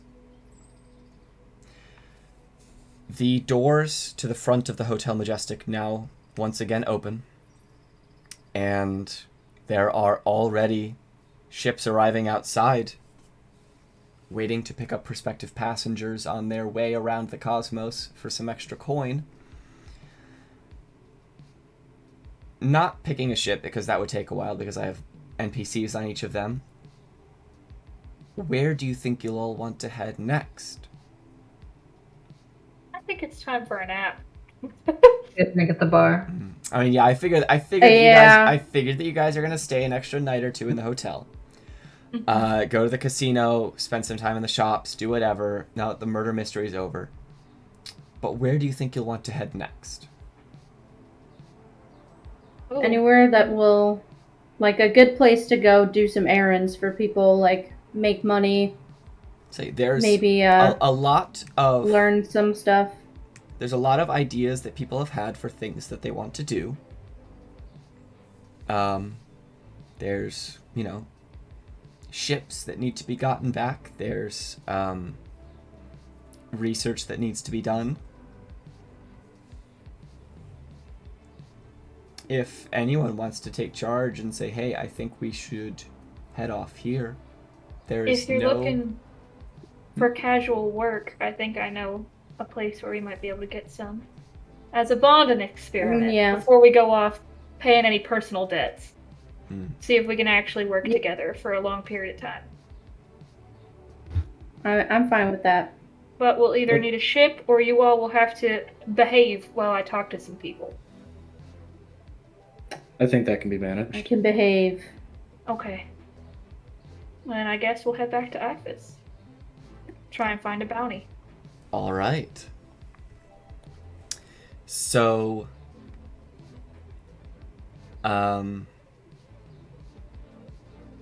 leaving off there with the uneasy alliance between all of you together and the strange events of the day coming to a close with a rather rapid mystery solve, you all reach level 3.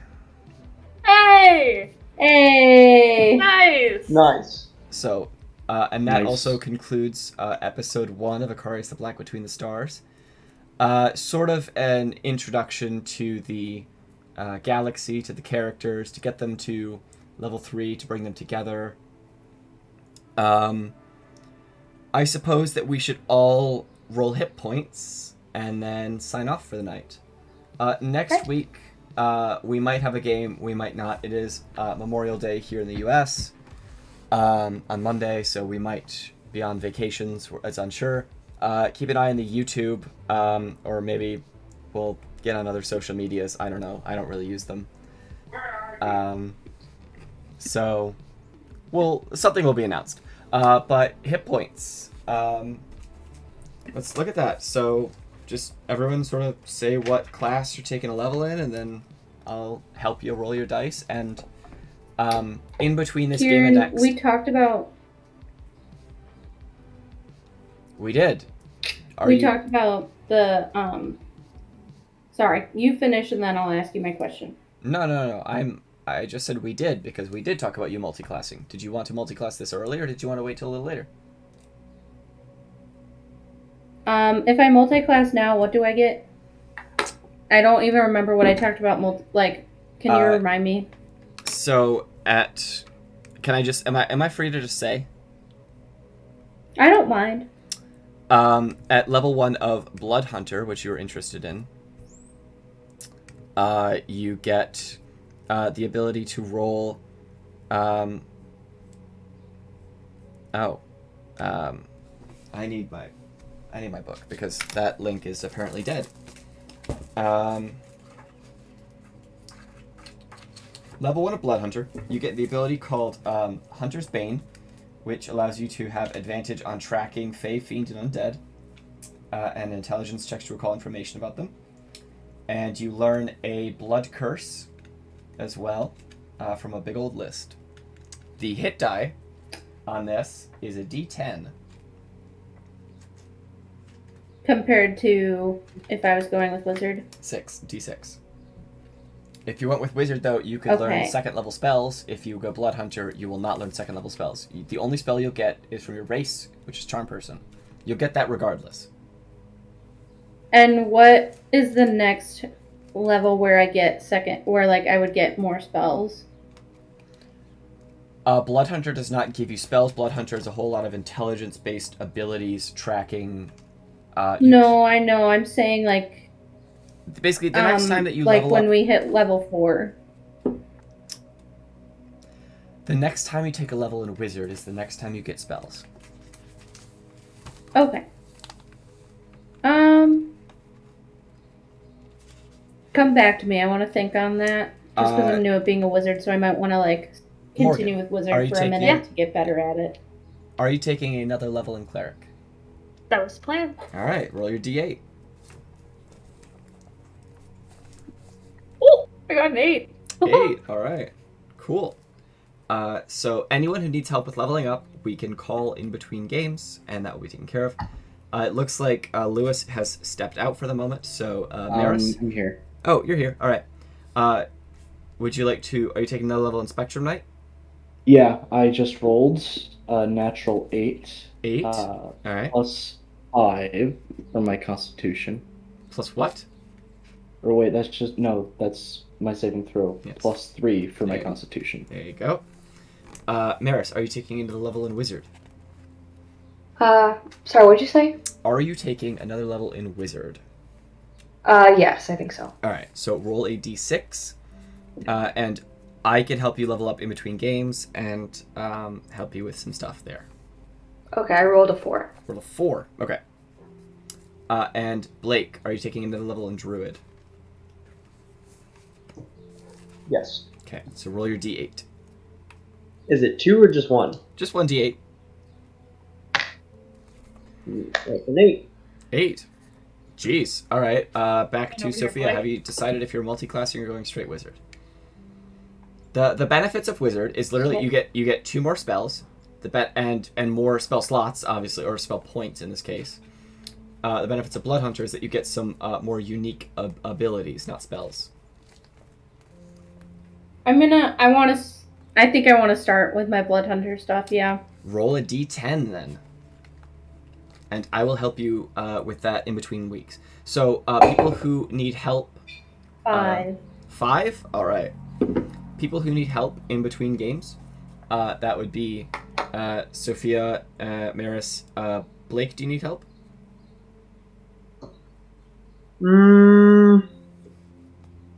If I run into anything, I will let you know. From what I can see, I just get 2 second level spells, and what was it? I just saw it. I get druid or circle spells. No, If that's correct. I don't. Because I You thought don't. at 3rd level I get I can pick a circle of land, and that's No. where I trained as a druid. Nope. No? Nope. You're not a land druid. You're a shepherd's druid. You're looking at the wrong Ah. subclass. Okay. I'll tell you what. I'll help you. So that is where we're going to end this week's game. They have rolled their hit points. I will update the cards, and we will make sure that everyone's there. And they are apparently heading to a place to pick up a bounty. So that will be interesting. The start of this game has been a rather interesting one, and I am looking forward to where it's going to go in the future. But thank you very much for joining us, everyone, and we'll see you all in the future. Have a good day.